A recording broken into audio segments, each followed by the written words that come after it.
Good evening all and welcome. Happy Halloween to each and every one of you. The best day of the year.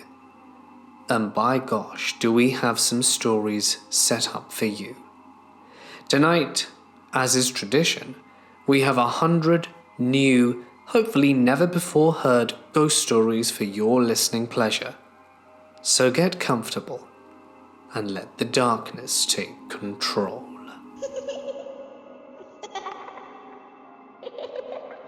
I lived in a pretty spooky New York City apartment for 3 years. The place was on 29th and 3rd, on the first floor, in the back of a very old building. All the windows looked out onto a narrow brick alley, so naturally the place was very dark all the time. When my roommate and I first moved in, we smelled something awful coming from the apartment next door. It was akin to rotting garbage and cooked cabbage. I figured perhaps it was actually garbage, because we all get lazy from time to time and don't want to put the pants on to take out the trash. After a few weeks though, I told the super about it, who knocks on the guy's door to no avail. A few days later I came home from class, and there was a cleaning crew clearing the place out. Pretty sure what I was smelling all the time was dead guy funk. And then the weird things began to happen. My roommate Audrey swore she heard something move around in her closet on more than one occasion. New York City apartments are notoriously small, and this place was no exception. The closets in the place were tiny, scarcely large enough for a person to stand in, and wedged into a corner of the room like an architectural afterthought. I chalked it up to mice or something. Those little pesky things had been eating my mac and cheese for months. Until she said she actually saw movement in there like a shadow. Something dark. Nothing else happened for a while, until one night when Audrey was home alone taking her makeup off. It was always a long, nightly ritual for her. She was standing in front of the mirror when something walked straight past the open door. There's no logical place that someone could have disappeared to. Oftentimes I would stay up late, painting in my room, because I would always save my assignments for the last minute. Perhaps it was sleep deprivation or delirium, but I swore I saw a figure standing in my doorway in the early morning hours. As soon as I turned my head, heart racing, I'd see nothing. But here's the worst part. It was just a few months until we were about to move out. I was in my room working, a good 20 feet across from the bathroom, with my door opened, while Audrey was doing her makeup thing. All of a sudden she yells at me, telling me to get off. I lean back in my chair to look at her across the living room, and she realizes I'm too far away to have touched her. Something had grabbed her shoulder from behind and pulled her around. Something she didn't see in the mirror. She was shoveled quickly, but not necessarily violently, by a hand that wasn't there. That place still gives me the creeps. My whole family is convinced that our cottage is haunted. About 11 years ago, my uncle's wife and her friends were up there on their own, 3 or 4 of them. They were sitting out on the deck right by the back door at 1 a.m, just chatting, when one of them says that they can see something on the rocks by the lake. So they all turn and all saw the same thing. It looked like a little boy climbing around on the rocks, playing, and then all of a sudden he vanished. They were freaked out, to say the least. Well, a few days after that, they were talking to my grandma and grandpa about it, who are the owners of the cottage, and my grandma brought up that she had had a very scary paranormal experience in one of the rooms. She was sleeping and was woken up by something pressing down on her chest really hard. She saw the little boy sitting on her chest and tried to yell for help, but she couldn't, so she just closed her eyes and prayed for it to go away. When she woke up, she thought she had just had the worst nightmare of her life, until she saw that she had 2 bruises on her chest right where the pressure was. She did not bring this up until a couple of years ago, because she didn't want to scare anyone from coming up. She did some investigation on her own, and found out that the people who owned the cottage before us had a son who drowned in the lake.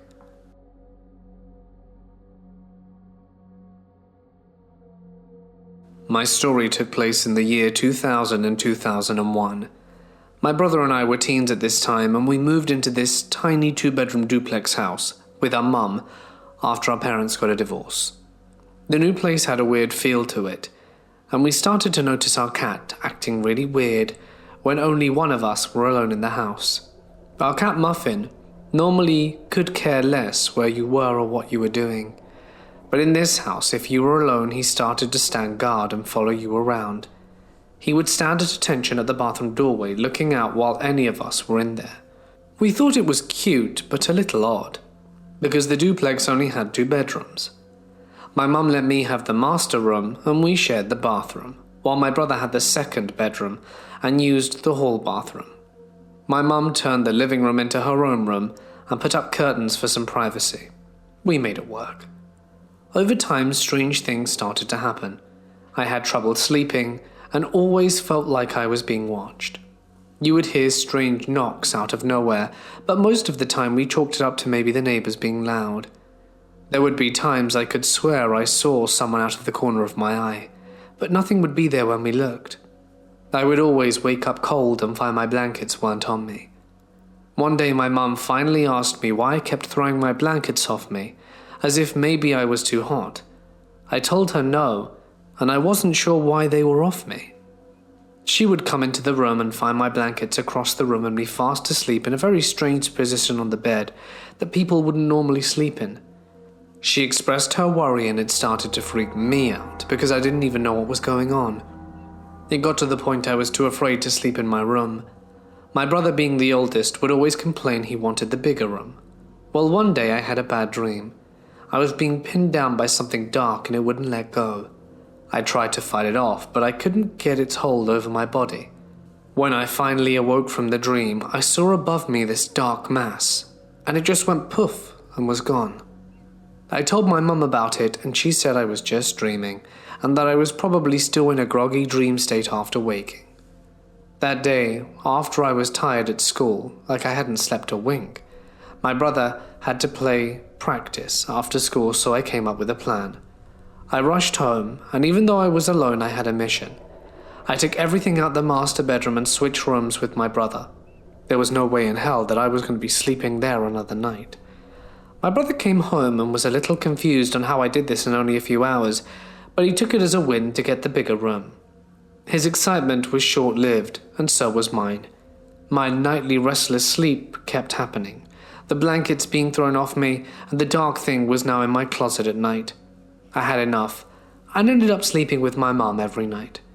My brother, who isn't a believer in anything paranormal, started having strange experiences. Someone touching him when no one was in the room. The feeling of being watched. Hearing his name being called and being unable to sleep. It ended up becoming a normal thing for us. One day my brother got very sick, and he couldn't sleep in the master bedroom. He said it felt stuffy in the room and he couldn't breathe. So he ended up sleeping on the sofa in the TV room that was just off from the kitchen. It was around 2 or 3 a.m., and my mom woke up to my brother wanting to come sleep with us. I made room and he crawled into bed. We found out that in the middle of the night he felt like he was being poked, and when he opened his eyes he saw people standing all around him with their face close to his and looking scary. It scared him so bad he ended up sleeping with us in my mum's bed for a week. My brother tried to rationalize what he saw, and still thinks it was from being sick that caused him to have a hallucination. The day finally came that we were moving out. A spiritual friend of my mum's told her we did have a ghost in our house, and to keep it from following us, we needed to move things out, clean a room, close the door, and not re-enter it. We followed what she said, and started at the far end of the house, moving, cleaning, and making sure nothing was left in the room, and moving on to the next. My brother was taking the last load of stuff to our new place. My mum and I were stuck at the duplex because my brother had our car keys, and his keys were with him, so we couldn't take his car. So we waited in the garage and started to hear footsteps coming from within the house. My mum said, "Do you hear that?" "Yeah," I said. Then the doorknob that was connected to the garage and laundry room began to rattle. We both looked at each other and ran outside and shut the garage door. We stood there looking at the now closed garage door. My mum whispered, "Did you see that? in a very scared voice. She said to move your brother's car and to wait there for him to get back. Once in the car, we both looked back at the duplex and saw the blinds to the kitchen open a little. I was scared and grabbed my mum's hand. Then the front door started to rattle and shake, and the doorknob was moving like someone was trying to open the door. Just as this was happening, my brother drove up the driveway, and we both screamed for him to get out of the car so that we could get in and take his. He looked utterly confused, and my mum said to get into his car and just go, drive. Once on the road, my mum and I were both breathing heavily, being scared of what just happened, and we talked over what we'd witnessed. If my mum hadn't been there with me, I don't know if I could really believe what occurred. We tried to explain it to my brother, but he didn't want to believe us. When my mum was about 3 years old, my grandma and grandpa moved into an apartment on the 9th floor in downstairs Columbus. After they moved in, she didn't have many friends, and so she developed an imaginary friend named Kathy. Over the course of a year, her relationship with Kathy was getting out of hand. She didn't want to play with anything or anyone else. My grandpa and grandma took her to counseling and to see a psychologist, but they just said it was normal childhood behavior. She started blaming Kathy for things that got broken and messes that were made, and my grandpa had had enough. My grandpa went to get a dog to occupy her time with instead of her imaginary friend. So he goes out and gets a German Shepherd pup from the pound and brings it home. When he gets back, my mother is playing in the corner by a window with Kathy. As soon as he walks in, the dog stares straight at my mum and starts barking and snarling. All of the hair on his back is raised and he's ready to attack, and my mum starts screaming, and all of a sudden the dog stops and my mum just starts crying. My grandparents have freaked out at this point and asked my mum what happened, and she just says that Kathy fell out the window. After that, she never played with Kathy or mentioned her again. Cut to a few months later, they're moving out of the apartment because of my grandma, super religious, can't handle what happened. My grandpa talks to the landlord and somehow the story comes up about Kathy. The landlord is shocked and tells them that the tenants before them moved out after their 5-year-old daughter Kathy fell out of the window and died. I'm sure many won't believe this story. Even my super religious grandma swears by it to this very day. I was serving in the military and was stationed at Camp Carroll, South Korea. This is right in the shadow of Hill 303. The hill was the site of a burial massacre during the Korean War. Now, I was always a skeptic, never believed in anything paranormal, but all that changed on the night of March 12, 2010. After having been released from duty for the day, me and several guys in the unit decided to go out and have an adventure. We'd all heard the stories of Hill 303 and knew the old emplacements were still in some locations. We also heard there was a mass grave on the hill and decided to go exploring and to work our way up to the monument on the top. The trip up was rather uneventful. A few locals racing down the pathway back towards town was the most exciting thing. As we reached the top, we saw the sun was almost set. We decided to hurry back down as some points were rather steep and would be dangerous to traverse at night. About halfway down, the group of us took a break, knowing the path down was no longer dangerous from that point. However, that's when we heard a new sound around us, the sound of running and shouting. It was faint, but we could hear it. I started to try and rationalize, explain it away. Sounds of town, things like that. But things got louder as we went down, so I had assumed I was right. That's until we reached the old emplacements. It sounded as if people were shouting right next to me. At this point, all rational thought had long since fled, and I started to freak out a little. The guys with me started moving at a much faster pace, and I started to move to catch up with them. I felt as if someone had grabbed my ankle. I started running down the hill as fast as I could. I only went on the hill during the day after that, and always before sunset. This was around 2012, in a hotel in Canary Wharf in London. My girlfriend and I had spent the previous day shopping and retired to our bed together and fell asleep. Sometime in the morning, in the low light of the room, I awoke. Through half-open sleepy eyes without my glasses, I see the impression of a girl. She was on my side of the bed near my feet. They look as though they were rummaged through bags. My girlfriend looks through her new purchases, I assume. Then I realized my girlfriend was still asleep next to me. I swore out loud and my heart raced. The figure was some sort of grey translucent girl with long straight hair, and she stood up, calmly took a step or two away from me towards the foot of the bed, and faded away. I didn't sleep well at all that night. Growing up, I played piano for 12 years. I played all styles of music, but by far my favorite was Beethoven, specifically Beethoven's Moonlight Sonata. If you don't know it by name, look it up. Everyone's heard it before.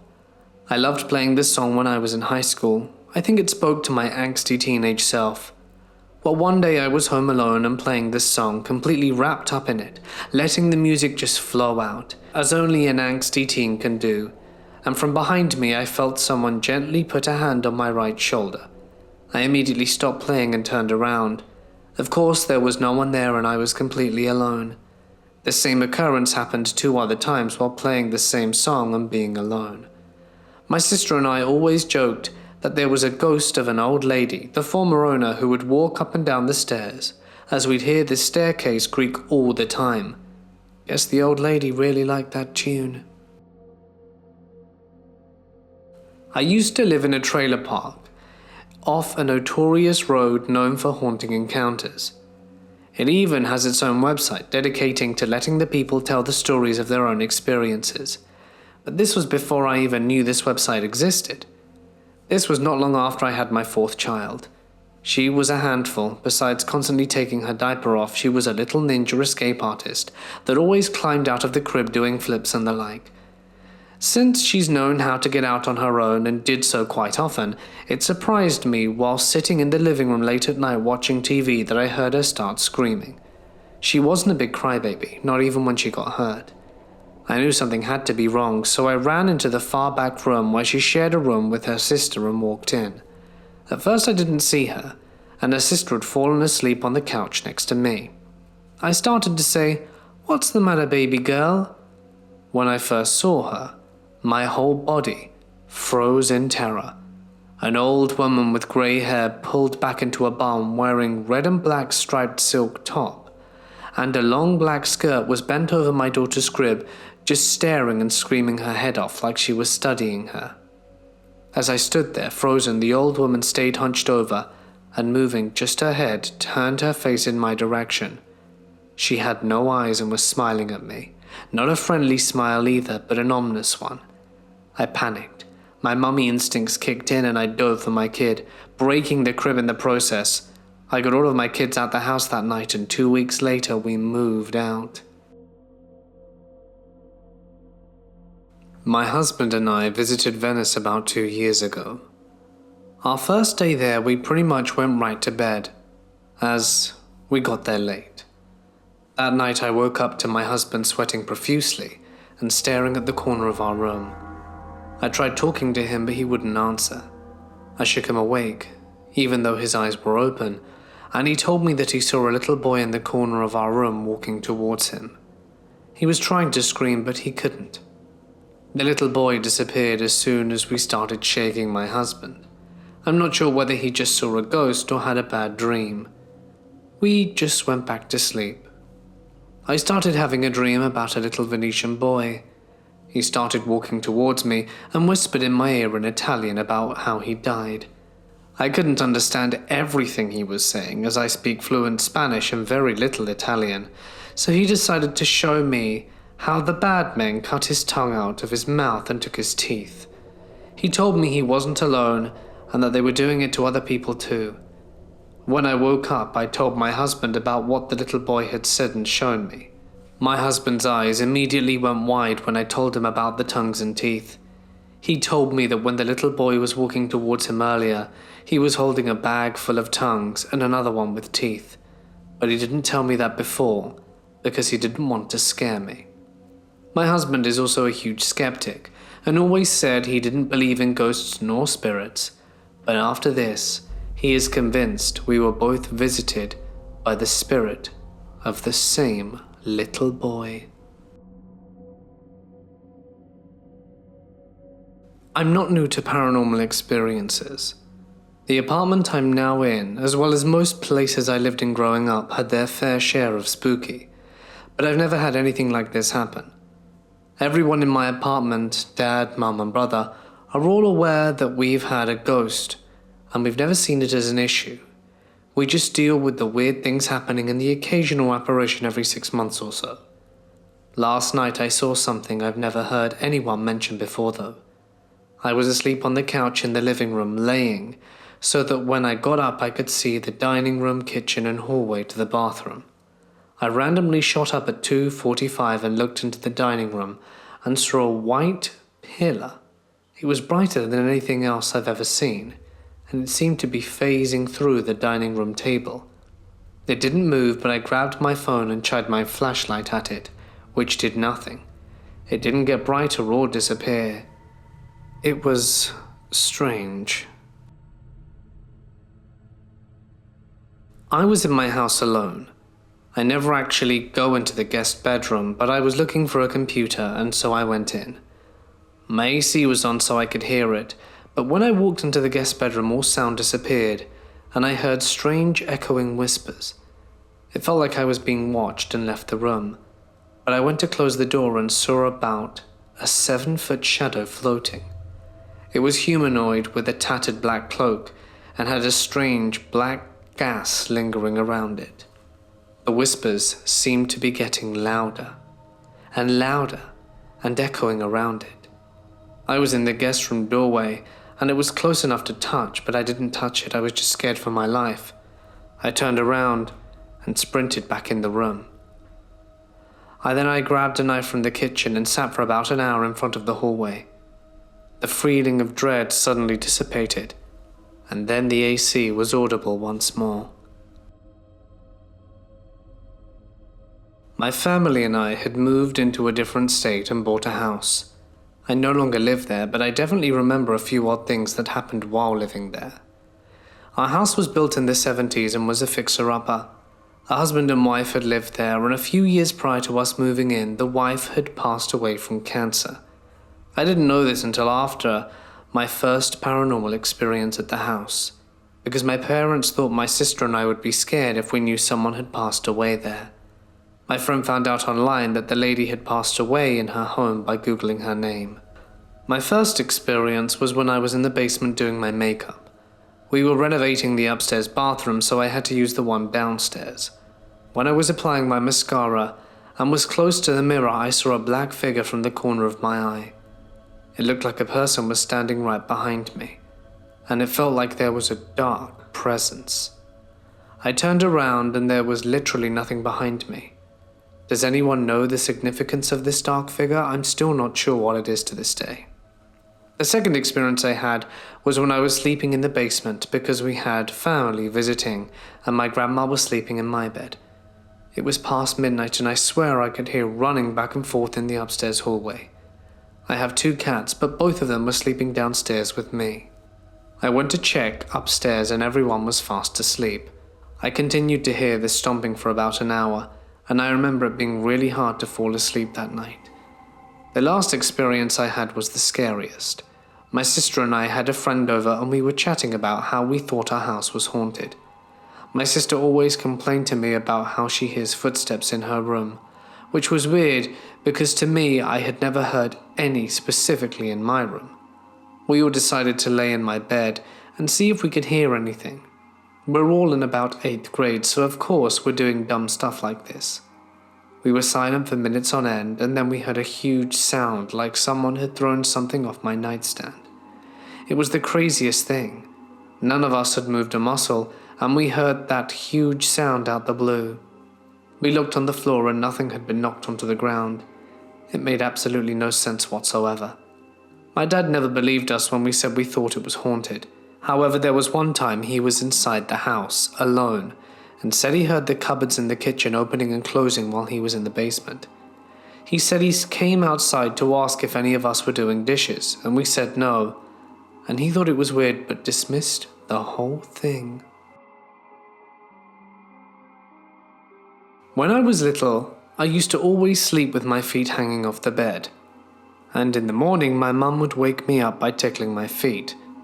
Well, one morning I felt my feet being tickled and I woke up giggling. I opened my eyes expecting to see my mum telling me it's time to wake up, but there's no one there. I was immediately frightened because I wasn't dreaming and I had felt real fingers repeatedly tapping on the bottom of my feet. I eventually worked up the courage to go to my parents' room only to find them fast asleep. I got into bed with them and asked my mum if she had come to my room. She said no, and needless to say I didn't sleep with my feet hanging off the bed again. This happened when I was around 10. My family and I lived in this house where a lot of small but creepy things happened, like cabinet doors open when we came home, lamps turning off by themselves, the sounds of footsteps. My dad and stepmother laughed it off since it didn't happen, but my older sister and I were terrified. The scariest thing I remember happening was randomly waking up in the middle of the night to see my older sister standing at the side of my bed as if she were looking down at me sleeping, but with her eyes closed, and a really creepy half smile. I called out her name and she slightly tilted her head, and then slowly started reaching her hands towards me. This probably wouldn't be as scary if she weren't completely white. Her face, hair, pajamas, everything. She was my sister, but completely white, not transparent, just white. And as she started reaching her hand towards me, I got scared and covered my face and froze. When I peeked out from the blankets, she was gone. I never felt her touch me, and I never heard her walk away or go back to bed. Till this day, I still have no explanation for the experience, although I do have a very uneasy feeling that this wasn't my sister, and I'm open to any explanations. I grew up in North Country, San Diego. I don't live there anymore, but this story pertains to the road leading through Lake Hodges, a reservoir and hiking spot in Escondido. It's a gorgeous but spooky area. The lake is surrounded by sleepy canyons filled with yapping coyotes and old farmhouses spread out among big lots. There are barely any street lights on the residential streets cradling the lake. The lake itself has some dark history, only locals might know. A high school girl got sexually abused, and her life was ended while jogging along the main trail when I was around the same age. My best friend's sister and her friend found voodoo dolls and knives stuck into some oak trees along the trail once. Creepy stuff. San Diego looks nothing like the Deep South, but Lake Hodges has a similar complex about it. It feels like something unspeakable happened there.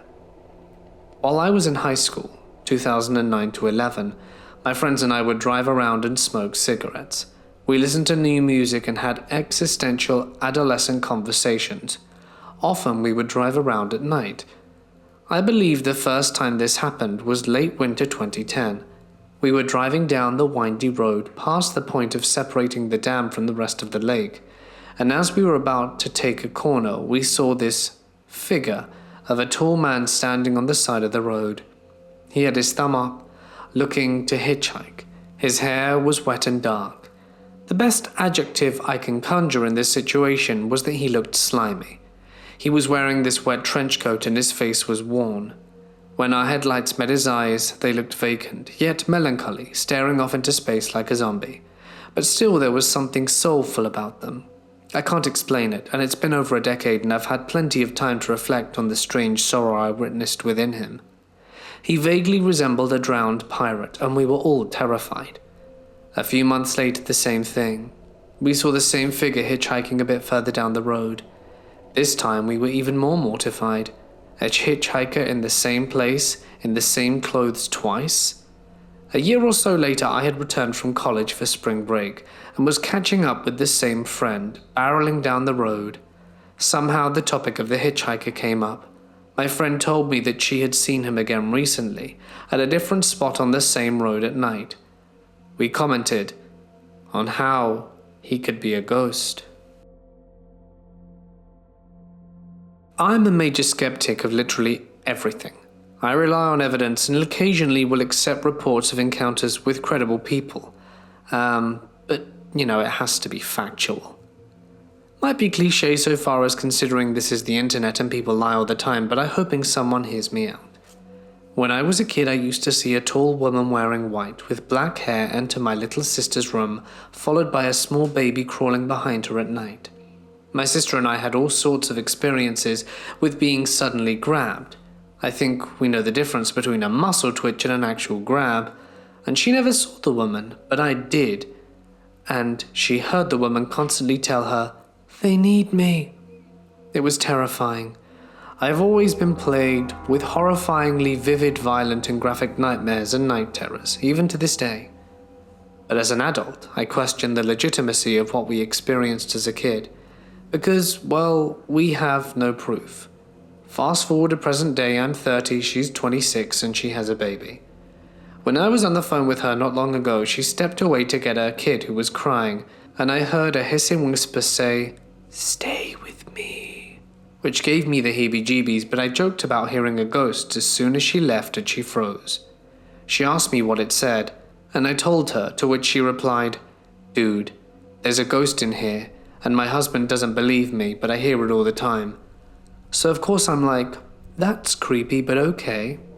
A few weeks go by, and she recently messaged me saying her son was acting weird, and the moment she hears something again, she looks directly into a corner of the room, and she hears a whine. He's 2 years old, so it's that baby whine they do when they don't like something. Today she sent me videos from her camera monitor. Her son was sleeping and woke up saying, "Stop it," over and over, and then later on was repeating, "Go away, go away," and wiggling around uncomfortably. I cannot help but be completely and utterly creeped out by this, because my sister isn't someone who makes stuff up for funsies or fake videos. I asked her if she could share it here, and she said no, to which I understand, and I know there will be naysayers, and I get that too, but I'm starting to question it more and more. This event happened to me when I was around 8 or 9. I'm going to start by explaining about a little shop in our town because this is connected to what happened. In our medium-sized town, we had this small bookshop that we went to frequently. We were homeschooled and they had a bunch of curriculum books that my mum would buy for our lessons. They also had other books, school supplies and CDs and movies to buy. One day I saw these necklaces besides the register. They were cheap but cute little necklaces with charms on them and such. I wanted one and asked my mum if I could get it. She said no. It wasn't a big deal and I quickly forgot about it. Now that you have context, I'll get to the story. This was in the mid-90s. Back then we lived far out in the country and our house was atop of a deep creek. We didn't have very many close neighbors, and the only kids who lived nearby were a boy and girl who lived on the other side of the creek. We hung out with them a lot, since they were around the same age. The creek was an excellent place for exploring. To us it seemed much bigger than it actually was, and we could spend hours down there playing on the wooden swing we had built, ice skating when the water froze over, or just pretending to be explorers. One of our favorite games was pretending we were hunting for treasure. Me and the little girl who lived on the other side of the creek would play this game together, and we would find the little rocks and things and pretended they were treasure. We were talking one day about how cool it would be if we found real treasure in the creek, like jewelry or something, and about a minute later we stumbled across something silvery half buried in the leaves. It was the exact same necklace I'd seen at the bookstore, still attached to the price tag. It was wet, as it was a rainy day, but the price tag was still pristine, as if it hadn't been in the leaves for long. On top of that, we'd already searched the area earlier in our game and hadn't seen it there. It would have been impossible for us to miss it. So it was like it appeared out of nowhere. Like typical kids, this didn't freak us out the way it should freak me out today. Instead, we ran home and I showed my mum. She got angry with me thinking I had stolen it. She recognized it as well and knew it was the same necklace I'd asked for weeks prior. I told her I hadn't taken it, and that honestly I thought she had bought it as a surprise for me and accidentally threw it away, where it ended up in the creek. She told me she hadn't bought it either, and I got really weirded out.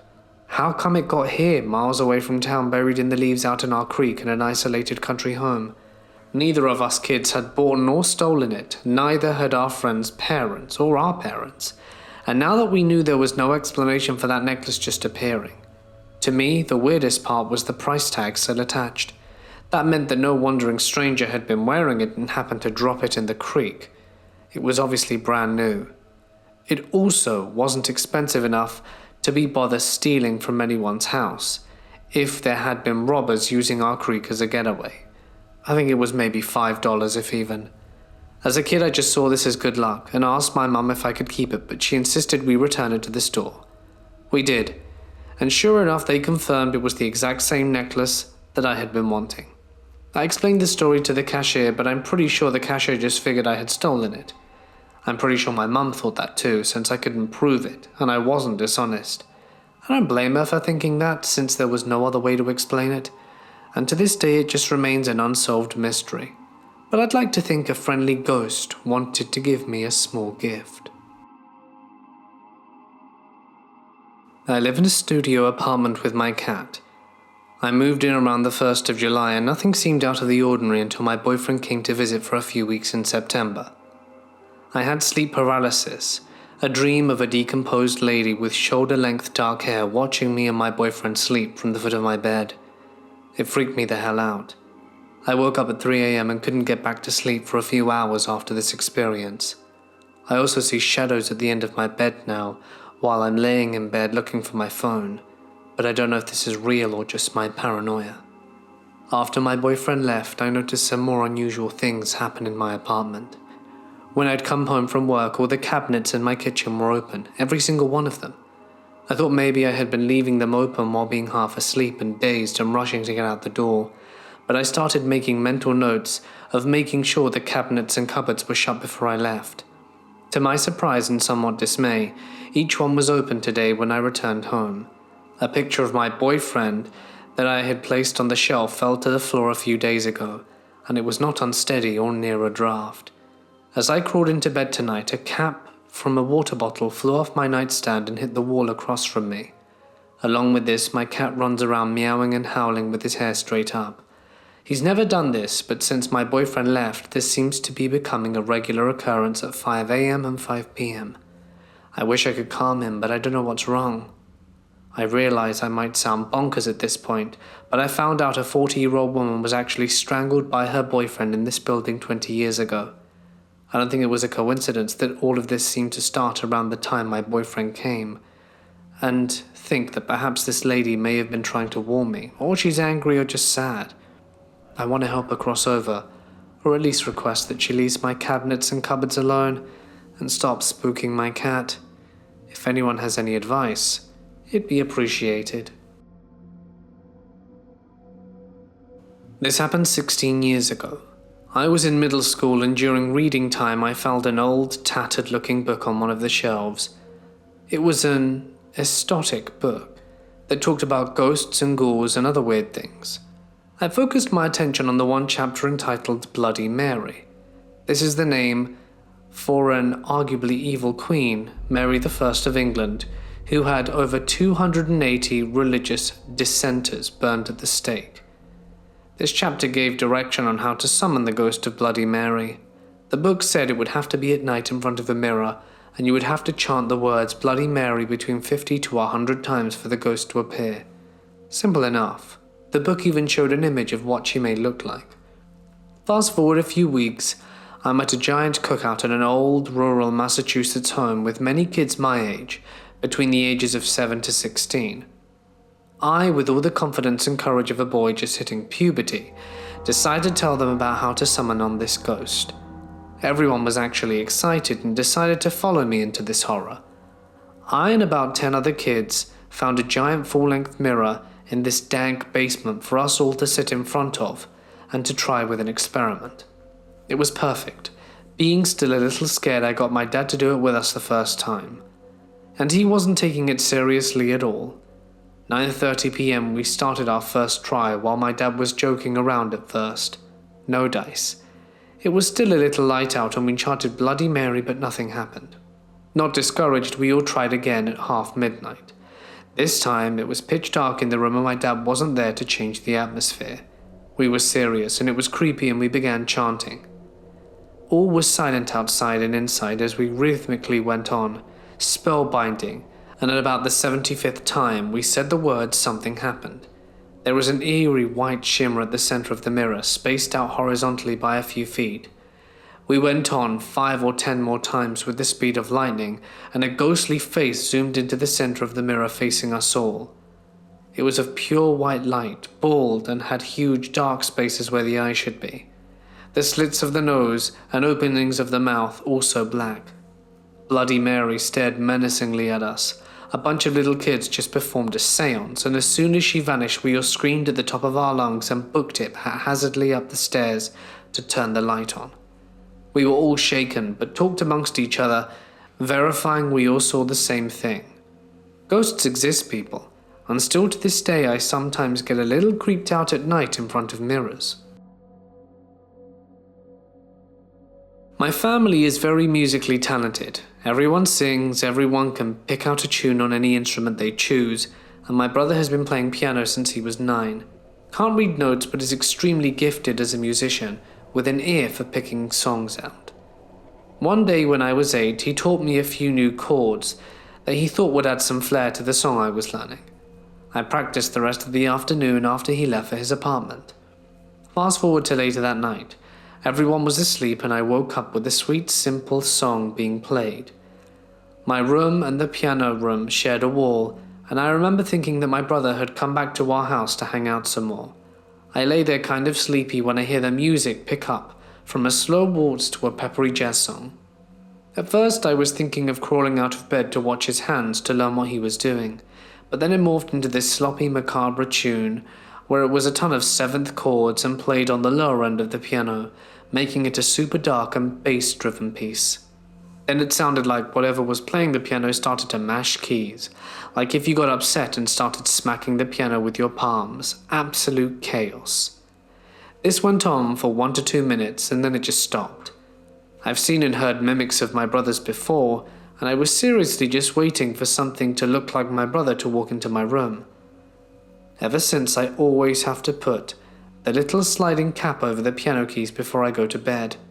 I see it so they don't get dusty. In reality, I just don't want some ghosty goo playing his favorite songs in the middle of the night. Years ago, when I was small, my mother's mum told me about the Methodist Church Tower in Homewood. Her mother told her that her mum told her. The church had, I guess, what you call a man of means who had a lot of pull there. Him and his wife had 1 daughter. At the time, they had planned out her life. Well, when she turned 16, she fell in love with a young man who didn't have wealth and her father considered him beneath her. The young man went to the father, and you know the usual hand in marriage, courting, etc., and the father sent him away. I think he ran him out of town, and then forbade him from ever seeing his daughter again. So one day the man and his wife go out and the daughter is at the house. So when they leave, she gets dressed up, promptly gets her father's razor and gets some poison to go to her room, and her parents return to find their daughter on the bed. Well, there's the funeral and such, and there's a young lady put in a silk dress, buried, and things move along. After about a month after she died, someone was up early in the morning and passed the church, looked up into the attic through the window, and guess who was looking back? It was her. The whole town say they always saw her in the early mornings in the dress she was buried in, with a cold blank stare. After this began happening regularly, the parents left town never to return. This happened to me 2 months ago. It was early September, and my aunt had just passed away. It was night time and had just gotten to bed. I pulled the blanket over myself and laid there for a few minutes trying to fall asleep. Suddenly, I felt the blanket start to tighten around my foot. It literally felt like someone was pushing my foot down and squeezing the blanket. I immediately jumped out of bed and ran into the hall. I had no idea what had just happened. I just stood in the hallway, shaken up, trying to figure out what had just occurred. I paced the hallway, and then decided to tell my parents about what happened. My mum said it was just my aunt tucking me in, which didn't make me feel any better about what happened. Since it was late, I went and sat in my room with the light on for a while. Eventually, I did fall asleep, but not for quite a while. My cousin's family occupied my dad's old house overseas for a period. We would sometimes stay there some nights when we were on vacation. Since I was really young, there wasn't really enough room. I would sleep in my cousin's bed. So this one night we were playing cards and it was getting late. The parents come and tuck us into sleep, and I am having problems sleeping as I was unfamiliar with the room. I try and lay on my stomach and then all of a sudden feel something touching the back of my neck. I look at my cousin and he has already fallen asleep. I try swiping it away and it keeps happening all through the night. I just can't fall asleep. Then after a while it gets to the point that I'm feeling restless and decide to turn around in bed. When this happens, I see a really dark, pitch-black thing hovering above us. I try to scream, but nothing is coming out my mouth. I'm frozen there for a few seconds before I close my eyes and just imagine that I saw nothing. I turn around again and lay on my stomach. The same touching feeling on the back of my neck starts happening again. Somehow I fall asleep. The next night I end up sleeping in my parents' room, and then for the rest of the trip, I stay over at my grandma's house. I don't tell anyone about the incident. We're over at my dad's old place the next vacation we decide to take, and I bring up the story to my aunt. She explains to me that when they built the house, one of the builders had fallen off the roof and died. One time when I was about 17, my parents left for a weekend with my little sister, and I stayed home alone at our house. It was coming up on finals week for me, and they were going to a wedding of a friend of theirs. I was a little paranoid, not of ghosts, but of someone gonna find out I'm a 17-year-old girl home alone and come over and end me in my sleep. I live in East Buddha nowhere, so it was a stupid fear, but I was still paranoid. The second night there, I woke up from a deep sleep with the feeling my dad was checking up on me. I rolled over and looked towards the doorway. There was a faceless form standing there, one hand on the doorframe, looking into my room. I saw it very clearly and said, "I'm fine, Dad," and rolled over to turn my back to it and went back to sleep. The next morning, of course, I felt freaked. What the hell was that? What if it had been an intruder? But during the night I actually woke up and saw it? Nope. Just pissed at being awakened.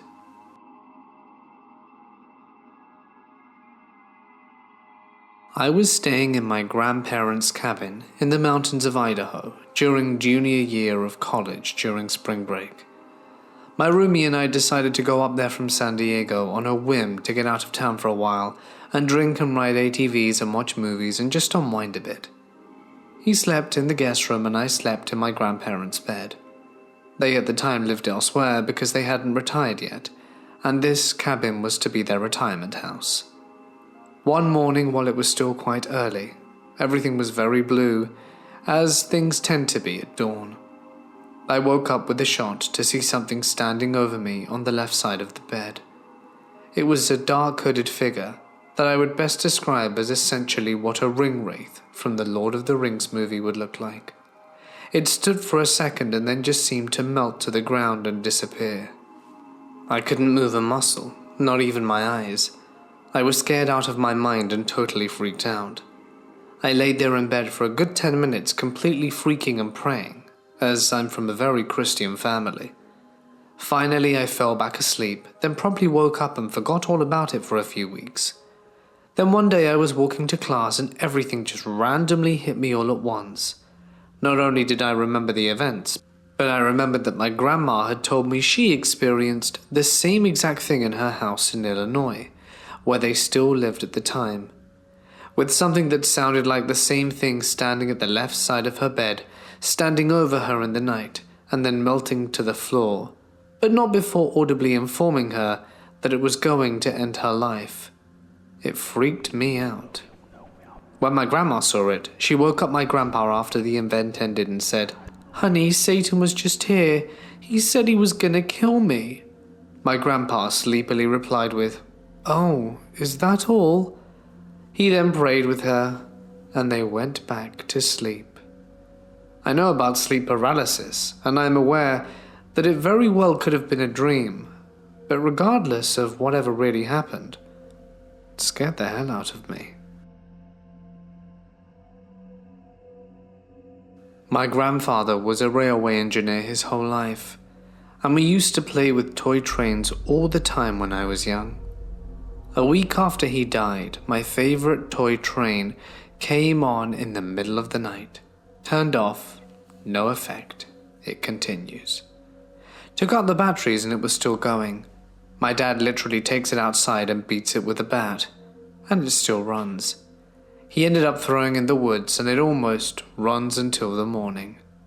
My mum didn't sleep for weeks, and it didn't hit me how crazy it was for years after. I saw something in my grandma's house when I was about 7 or 8. I remember it being near Christmas time and my whole family was at my grandma's house.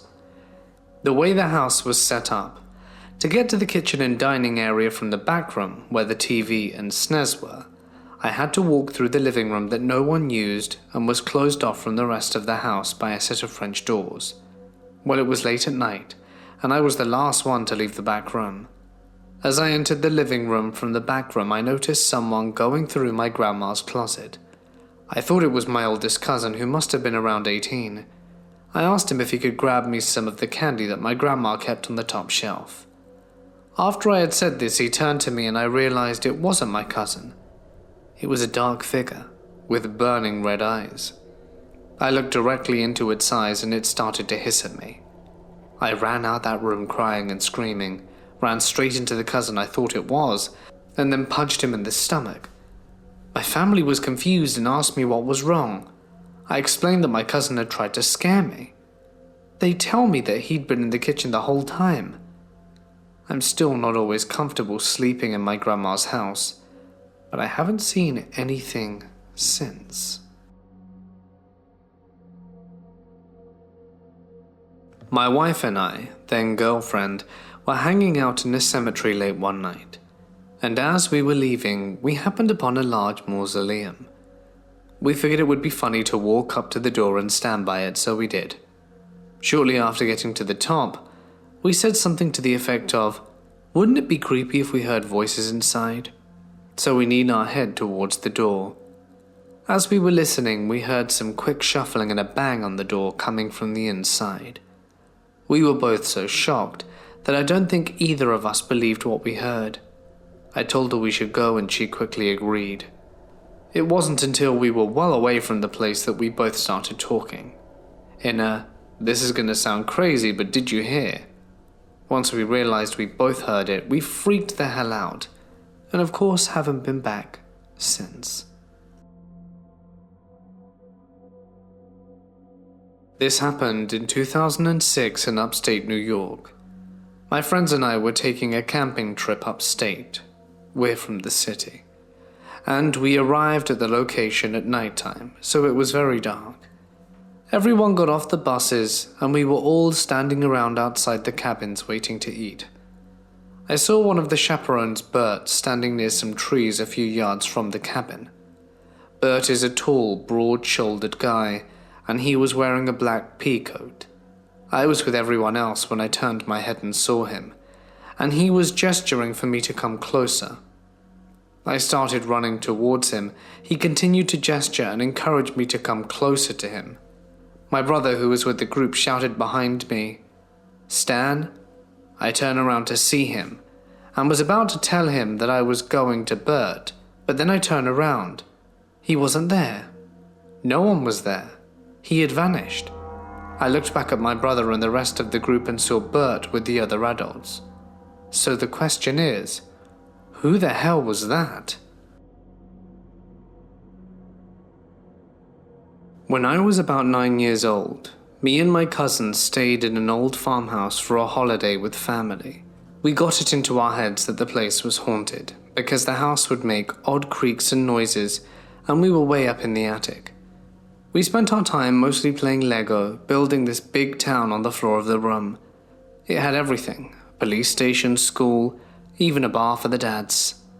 One day we went for an outing to this weird old mine that had been turned into a creepy museum for dolls and trolls, filled with row upon row of horrible little faces and eyes staring. It wasn't pleasant, and we soon left.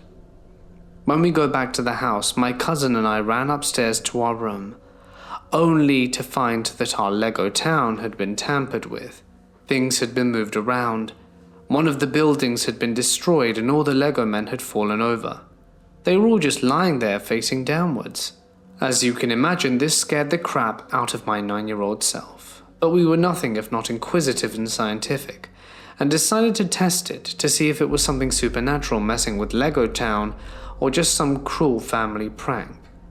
We rigged up an elaborate pulley system from the door handle with string to spill water on the floor if anyone opened the door. The idea was that when we came in after the trip that day, we'd listen to hear if there was a splash. We would also do the classic taping a hair to the door crack to test if it had been broken. We left for the day with everything in place and made sure we were the last out the house too. What do you know, when we got back the hair was unbroken, and opening the door we heard the water splash on the floor. Yet, the Lego town had been rearranged, the men had been lying flat, it had been rebuilt and destroyed. We did not sleep that night. When I was a kid, I liked to climb on the sofas, kitchen counters, and everything like that, to imagine I was on some sort of adventure. One day I decided to climb the washer and dryer. As I was reaching on top of the dryer, my foot slipped and I began to fall backwards. Then I felt a hand push me upright on top of the dryer, and I instantly turned around and expected my angry Asian dad banning me from climbing on stuff, but no one was there. Now, I would have fallen backwards and smacked my head on the edge of the granite counter had someone not been there to save me. I couldn't believe what happened, so smart me decided to pretend to fall again to see if it would happen again. This time the thing didn't help me at all. You know when you're looking for something you can't find, but you go through a series of stages of desperation? You'll start looking where you think it is, start looking where you think it might be, go back to where you think it should have been, and then look more thoroughly, and then look all over the places it could possibly be and look there, then go back to all those places over and over with an increasing level of frustration and annoyance until you find yourself pulling out the bottles under the sink in the kitchen, even though you're looking for a piece of clothing. So that's me at 17, alone, at home and desperately looking for my only clean pair of pants that I know should be somewhere in my dresser. I've checked everywhere in my bedroom, in the laundry room, in my parents' and brothers' and sisters' rooms, and everywhere in between, and only have a few minutes left before I have to head back to school wearing the pants that got crap spilled all over them in shop class last period. Finally, I'm down in the laundry room surrounded by piles of clothes that I've tossed all over the place and give up. I shout, "Where the hell are my pants?" And just as I'm about to head back to school covered in engine oil, I decide to check my bedroom one more time. The laundry room is in the basement. My bedroom is at the front of the house on the second floor. So in order to get back to my room, I have to walk up the basement steps, through the front hallway, in order to get to the main stairs. Up the stairs to the second floor, and then along the upstairs hallway to my room. And right there, in the upstairs hallway, halfway between the top of the stairs and the door to my room, are the pants I was looking for. They're not bunched or folded up in a ball and not stuffed anywhere out of sight. They're lying flat and full length on a carpet in the middle of the hallway, as though someone had just placed them there. There's nothing else on the third floor around them, but there's nothing lying on top of them or otherwise concealing them. I've walked between my bedroom and the laundry room half a dozen times by now, so if they were there, I would have seen them. Both my parents are at work and both my siblings are at school, and not even the cat is in the house. I stand there in my underwear and just stare at them for a minute, then shrug, look around and say, "Hey, thanks," and put my pants on to go to school.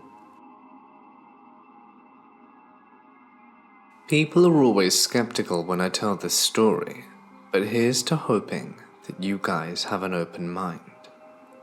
Basically, we used to think our house was haunted, not because of anything overtly spooky, but simply because strange things would happen.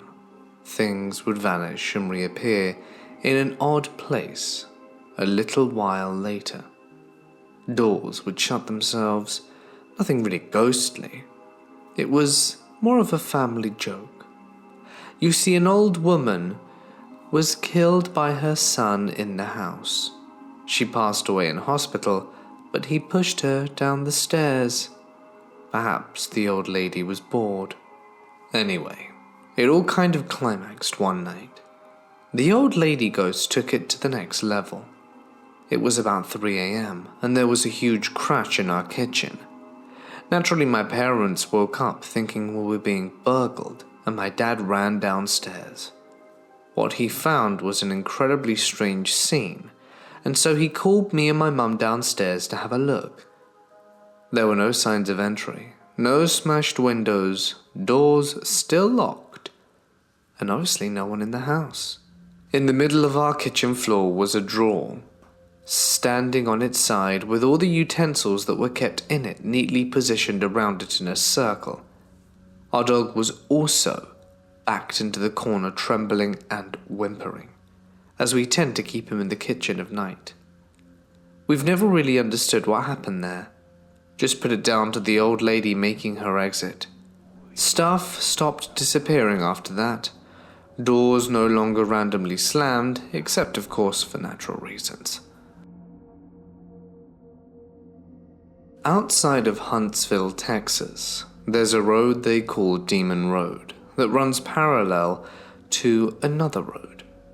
In between is an old cemetery and dirt road connecting the two roads. Rumor has it that on Demon Road a few years ago, there was a car accident and a police shootout that left 2 people dead. The car was never taken from the spot it crashed, and the angry spirits never left. About 4 years ago, I went down there with some friends to investigate.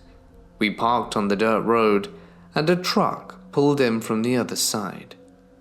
KC daylighters on, blinding me. A woman got out. I thought I was gonna die. Technically we were trespassing. She walked to my window and said, "You be careful." She got back in her truck and drove off. I got out, rubbed some dirt on my car in an attempt to reveal fingerprints, and headed down Demon Road. About a quarter of a mile down the road, I felt a cold punch on my chest and froze in my tracks. I tried to walk forward and again felt pressed on my chest. I turned back to my car with a friend while everyone else continued to the car. I decided something was telling me that it was a bad idea to continue. And about 30 minutes later, the group came back and we started comparing pictures, audio, and mass spec readings. We caught some quality pictures and mass spec readings, but no audio. One of the girls asked the guy next to her, "Why did you pull my hair?" He said he didn't. And 10 seconds later she screamed, "Something jerked my ponytail!" And we scrambled back to our cars and sped back to the city. When we returned to civilization, we got out and saw handprints on the truck and drawings all over my car made in finger. The most compelling were the 2 smeared handprints on my truck, like someone was hanging on, lost grip and slid down. The Roman numeral XII, or 12, was also fingered into the dust. I don't try and make sense of what happened that night, but it'll always be burned into my mind as the absolute most scariest encounter of my life.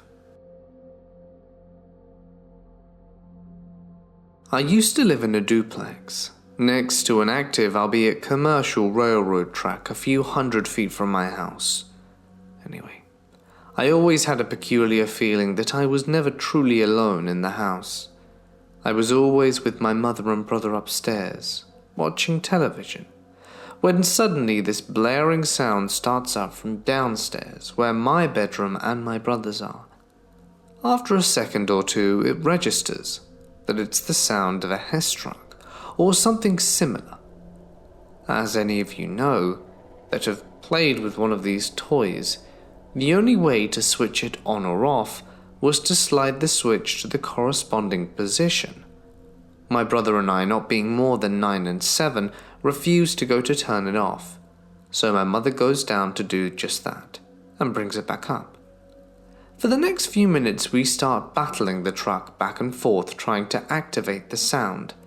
However, even if we could, we had no pets at the time that may have triggered such an event. Years later, in 2008, I was living in a different house going to college, and I'm up late working on an assignment due in a few hours.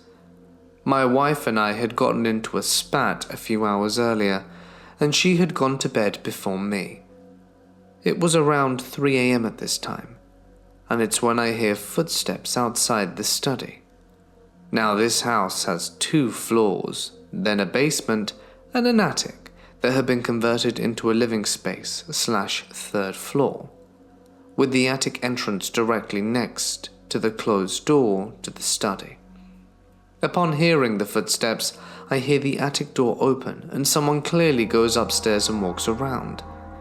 Now we had put a futon, TV, and some other stuff up there to relax from time to time when we decided to have some time to ourselves, as it was my roommate, wife, and I. So I assumed it was either my wife or my roommate. Anyway, upon finishing the paper, I open the door and see the closet door is open and the light is off. I open the door to go upstairs, as whoever went up there never made it back down, and find the attic completely empty, lights off, etc. I come back down and look at my roommate's room to see if she's sleeping in her room, in her bed, and go to my wife, who's my then girlfriend's room, and see the same thing. Upon asking them the next day, they confessed that neither had woken up that night to do anything, especially walk up the stairs. To further the creepy factor, a few months before this, my wife had gone to bed before me, and I was left watching TV in another room, with the roommate out this time round. She said that she's tossing and turning and suddenly feels someone looking at her from the foot of the bed. When she rolls over to look at who she assumes is me, she sees a shadowy figure standing at the foot of her bed. At this point she comes running into the room I'm in, only to realize I have been in the room the whole time, as I'm wrapped up in blankets and pillows. I've had multiple experiences where a simple explanation simply won't do in this house, and in quite a few other places too.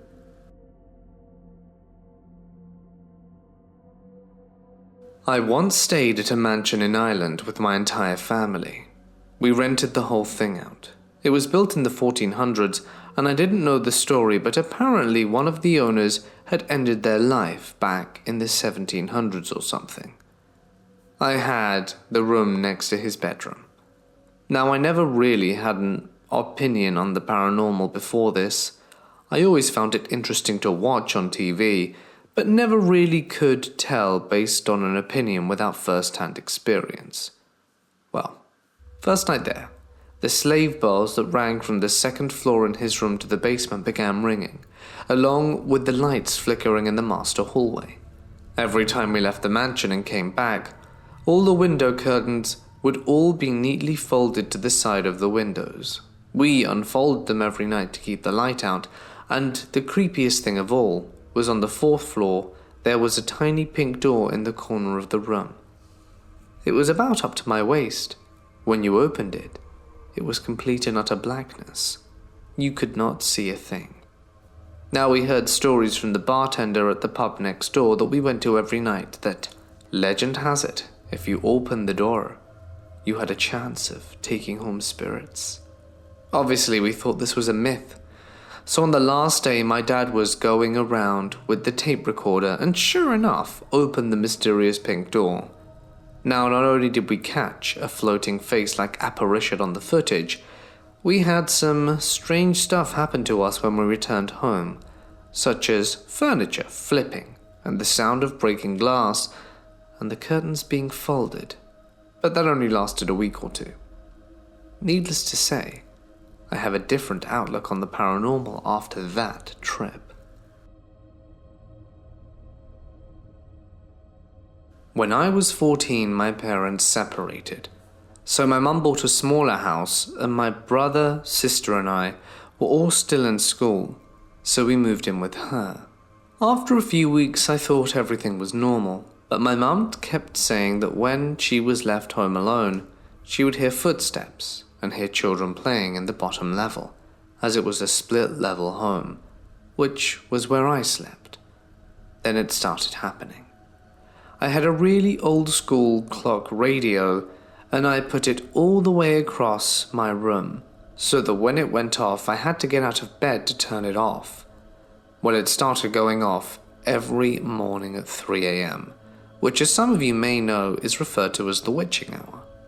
The scariest part about it was that when I would get up to turn it off, as soon as I was about a foot away to bend over and do just that, it would shut off by itself, and I would hear a little chuckle coming from behind me. This happened no matter how long I stayed in bed when it started going off. Sometimes I would lay there for 20 minutes, other times 5 seconds, but whenever I got up to turn it off, it would shut off by itself. After about a month, I started sleeping right next to it, and then it got weirder. It would start going off at 3 a.m., and I would immediately shut it off. Then it started going off at 3 a.m. and 4:06 a.m. every morning. So I would get up at these times, and then it continued, 5:12, a 66-minute increase. It was absolutely mind-boggling. So much so that I slept on the floor with my hand on the alarm, knowing it was going to go off. I obviously got almost no sleep over this stretch. About 3 months after all of this began, I woke up one morning at 3 a.m. to the alarm and screamed at the top of my lungs, "I know you're there, just please leave me alone and let me sleep." The alarm shut off on its own and never went off again at that time. It completely solidified my belief in the paranormal, and it has taught me that as long as you acknowledge their presence, if they're kind, they'll leave you alone. After my incident, my brother started experiencing similar difficulty. I told him how I handled it, and he did the same thing. It also never happened to him after he acknowledged their presence. You'd think it's over, but it got weirder since then. I haven't thought about it in a while, and my mum still lives in that house. 3 or 4 years ago now, my mum's now ex-boyfriend tried to end his life in the garage by taking sleeping pills and turning on his car with the window down. Carbon monoxide. His 16-year-old daughter was in my old room in the house when he tried to do it. My mum came home to him on the couch in the living room still alive. He told her that he remembered being carried out of the car and into the house where he fell back asleep. Now I hated this guy, and he was the worst, but when my mum told me that story, I could think of how whatever spirits were there didn't want him, so they brought him inside so that he would live instead of die and be stuck around the house with them. Like I said, it sounded like children who were stuck there, so the dynamic of most of them wanting to have a crappy father figure being there with them weirdly made sense to me. My boyfriend and I moved into a new apartment a few weeks ago. Not too long ago, he got up in the middle of the night to use the restroom and left the bedroom door open to crack.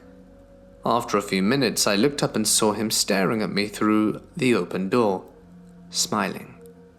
I told him that he was being creepy and to knock it off. Then I heard the toilet flush and he walked out of the bathroom. No one else was home. This isn't my own story, but my atheist, non-spiritual, cynical best friend's afterlife story. To know this kid and have him tell me this story while he's visibly trembling scared the hell out of me, and still does. He moved into his grandfather's house a few years ago so that he could take care of him, since his grandfather was frail and on his way out from cancer. One night after his grandfather had taken a turn for the worse, my friend was sitting in the living room watching whatever comes on basic cable at 2 a.m, as he didn't get home from work until around midnight every night. He heard a loud crash coming from his grandfather's bedroom. Thinking that his grandfather had fallen out of bed again, he ran down the hall, opened the door, and saw his grandfather still in bed, but with his back towards the door, and his right arm reaching for something in the far corner of the bedroom. That's when my friend saw sparks floating in and out of the wall and ceiling. He watched this for about 3 to 4 minutes. His grandfather's arm went back down and the sparks disappeared through the far wall. My friend closed the bedroom door, thinking that he was completely losing his mind and hallucinating, sat back down in the living room, and the next morning he was sitting at the kitchen table eating breakfast, when his grandfather sat down with his oatmeal or whatever, and they were just both eating there in silence. My friend then goes, "Hey Pop, I heard something loud, a crashing noise coming from your room last night. Was everything alright?" His grandfather immediately said, "You saw them?" Then went on about how his dead brother, cousin, and some other dead family members came to take him away, and he was telling him he wasn't ready to go and that they needed to go away, and some other stuff that I can't remember. His grandfather died about a month later. He told me this story a few days after it happened. I've heard him tell it a few times since, and it never changes. I was 16. And my parents had left me for a week while they went on holiday together. I'm a pretty independent person and don't mind my own company, so I wasn't that bothered.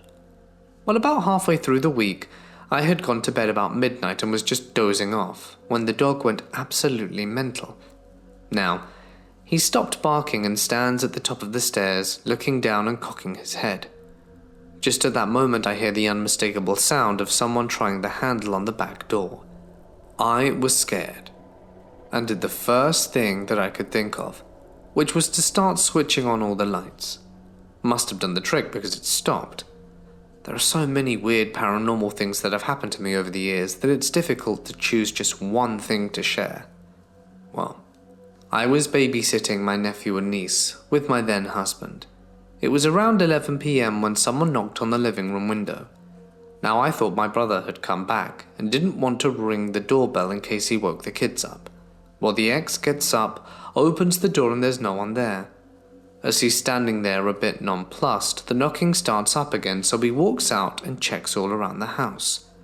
There are no trees that could have hit the window, and there's nowhere a person could have hidden. I thought that maybe it's one of the children messing around, so I snuck upstairs and found them both asleep. All this time the knocking is carrying on.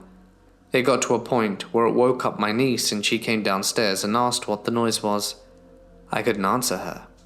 It must have lasted at least 45 minutes and stopped as abruptly as it started. The next thing happened a few nights ago, in the flat that I now live in. We had friends stay overnight, and again it was late at night. It was just the two of us in the living room. The ex had taken himself to bed, and Gary was on the phone to his girlfriend, so not really paying attention. All of a sudden, a figure walked past the open doorway. It looked like a tall man had been cut out of jet black paper. The logical part of my mind is to try and dismiss it as being the ex going to the bathroom. The trouble is that he hadn't gone past the doorway in the first place, as I would have seen him, and the figure appeared to be shorter than him anyway. I'm at a fancy restaurant in town, in the woman's washroom. There were only 2 stalls. I'm in one stall finishing up when I hear high heels cling-clang into the stall beside me. I think nothing of it until I come out and see the stall door wide open with no one else in. I shrug it off as nothing until I'm washing my hands, and as I'm there drying them off on a paper towel, I hear this from the stall in a whisper. "Who's there?"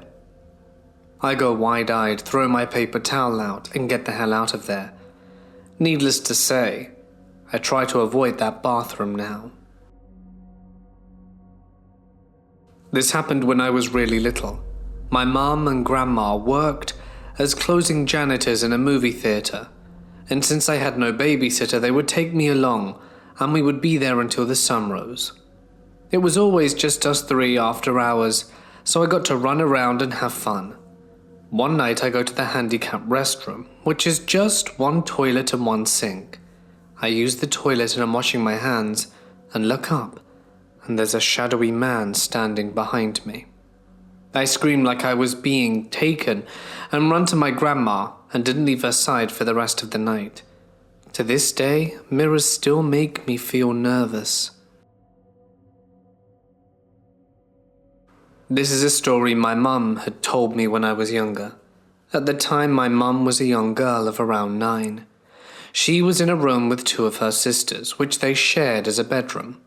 My mum and her sisters were on the bed when they looked at the window and saw something. It was the face of the devil, she says. The window, my mum said, had a very narrow gap with a cement wall and fence behind it. No human being would be able to fit in that gap. My mum and her sisters, of course, ran out their room and into the little living room where my grandma was. My mum and aunt were able to confirm this story and said that they still remember it very clearly. The wild, ugly face. This is a story that happened to me when I was 10 years old and in the 5th grade. It's a story about my first ghost sighting. It happened on an average night. It was me, my parents, and my 2 sisters. I'm the middle child, and I'm a guy. It was later in the night after dinner, and I was playing GTA San Andreas on my PS2. For the record, this was back in 2008. After a few hours, my parents sent us to bed because we had school in the morning. I always had trouble falling asleep as a kid, and still do to this day.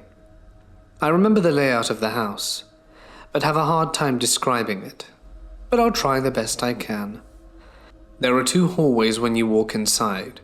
The first hallway is where my room and my younger sister's room were, on the left side. The right side had the guest bathroom and the water heater closet. My room was at the end of the hallway. When you walked down the hallway, you would turn right into the second hallway, where my older sister's room was on the left. And the storage closet and master bathroom were on the right. There was also a laundry room at the very end on the right. My parents' room was at the very end of the hallway. So I was laying on my bed, with my door open because our cat would always come into my room to chill out and sleep with me. I was waiting for her to come, so I turned over and looked into the hallway. I then caught a 2-second glimpse of a woman walking out over the second hallway where my parents' room was, passing my room and walking out of sight. I didn't hear her footsteps, but I saw her clear as day, and I can still explain in detail exactly what she looked like. She was tall and skinny, her hair was long, and it was a mess, and she was wearing what looked like an old, dirty dress. It looked brown in the short moment I saw her.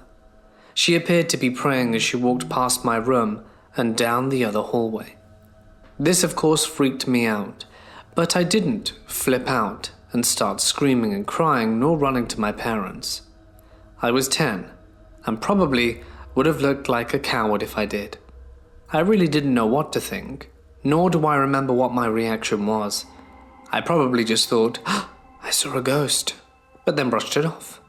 I of course brought it up at school the next day with my friends, and they busted my balls telling me I was lying, and that I got scared. I told my sisters about it weeks later, and they both claimed to have seen the same thing. That was the only time I ever saw it. I really don't know if it was a ghost or my eyes playing tricks on me. But we moved out that house 10 years ago. I go to a historically all-women's college in Mississippi, USA. As you can imagine, a bunch of girls bored in dormitories can create some mischief. My roommate had recently injured her knee and was bedbound for a few days. It was a Sunday night, and our weekend homework load was light, so boredom set in quick. I was sitting in my dorm room with my roommate and our friend trying to find a way to pass our free time. Suddenly our friend exclaimed, "I know what we can do that would be fun." My roommate and I looked at her with curious eyes. "Let's play a Ouija board." My roommate and I looked at each other with apprehension. In the southern United States, people are incredibly superstitious. Supernatural phenomena and the occult are mostly avoided out of fear. Our college was already rumored to be haunted, so my roommate and I were feeling a little on edge about the idea. "We don't have a board," I said to my friend, and my roommate nodded in agreement. "Well, this website says that you can just make your own and it works the same." So we took a Sharpie marker and some leftover presentation board from a project. We took a shot glass and even lit some candles to scare ourselves. We all placed our fingers lightly on the glass and waited. Nothing happened at first, and we all sort of giggled and felt a little scared. Then there was the slightest movement of the glass. "Oh, one of you must have jerked the glass," I asked. "I thought it was you," we each said to one another. The mood in the dorm room instantly changed. It seemed to get darker in the room, even though the candles were flickering lively. The air became thick. The glass began to move to hello. My roommate snatched her hand away, protesting this activity. Our friend insisted that we continue now, that we've made contact, and began to ask who we were speaking to, and they said they were a girl. We asked if they had gone to our school in the past, and they replied with a yes. Suddenly it moved to Z, then to O, and then to Z, and then to O again. We instantly ended the session and prayed for protection. We opted to dispose of the homemade board, so our friend and I decided to bury the board off campus past the train tracks. We were leaving the dorm room to the elevator, and as we were on the top floor, the elevator wouldn't work at all. It had never malfunctioned before, so it was strange timing. My roommate was left in our dorm, and when we returned, she claimed that her phone and laptop also began to malfunction. Strange things continued to happen, and still do. This was our freshman year of 2016, and people still say that strange things occur on the top floor of the dormitory. Whatever we made contact with that night might still be around. My wife and I lived in an apartment in San Antonio, Texas in 2004. We adopted a cat who was so docile in the beginning, but over time the cat started acting weirdly. She would hiss at random places in the apartment, would attack the air and walls, and at the same time we started to notice things. We would randomly see shadows on the wall. I saw the shadow of a man with a hat. We lived on the second story of the apartment row, and one morning I woke up to what I thought was my wife coming inside after leaving work. I heard footsteps, the door opening and closing, and then the stereo playing.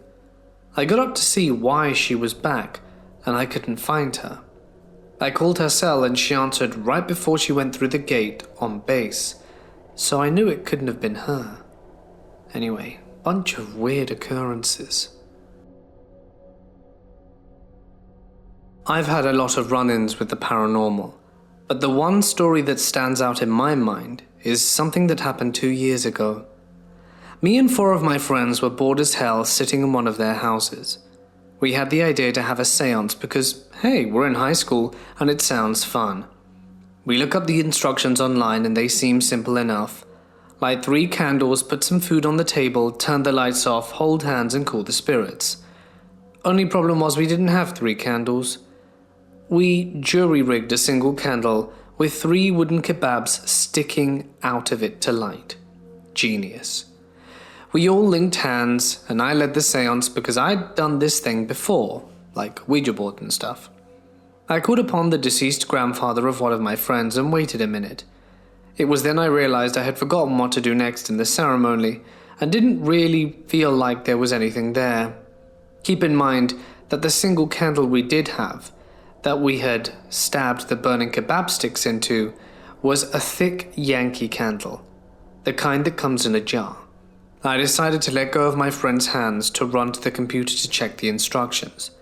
Literally, the second I break hands with my friend, a chunk of glass breaks off and pops into the air and lands on the table. And not a small chunk either.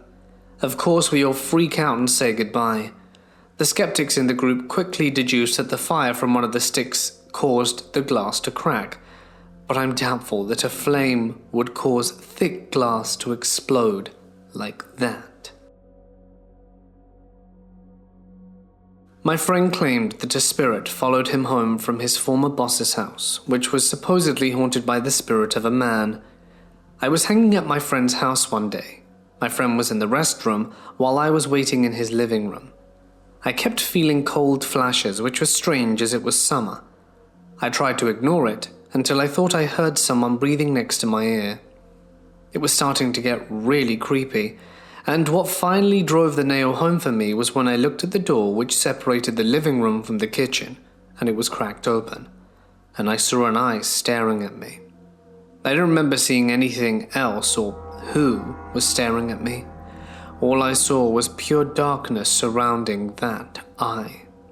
I prayed to God that it was just my old friend being a creep. I ran to the door and opened it, but the eye was gone and there was no one there. My friend came out the bathroom a few seconds later, and I knew it couldn't have been him because the bathroom was a good 10 feet away from the door. I am as afraid as hell to go to his house now. 11 years ago, around 2:30 to 3 a.m., my girlfriend woke me up. She was shaking and put her face into my arms and chest and said, "He's over us. He's in here." Something to that effect. I gather myself while my eyes start to focus.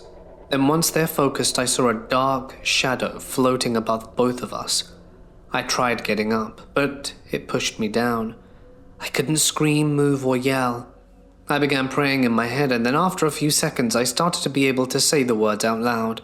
It disappeared and we both just lay there. I think I stayed up for another 3 hours until the sun started to come up. Really weird.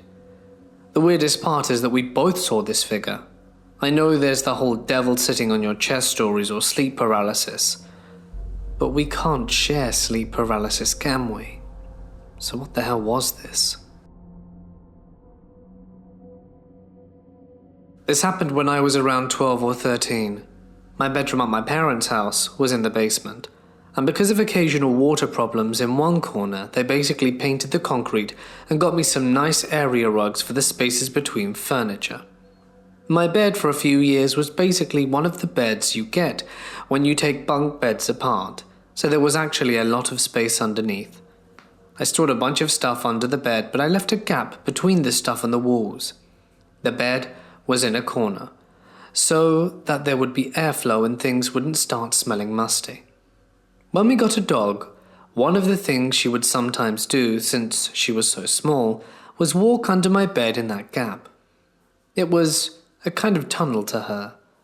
In the spring and fall, when the temperature differential in the house became quite significant, and the ground got big enough, we could sometimes get a bit of condensation on the bare concrete, and my dog would go under the bed and lick it up.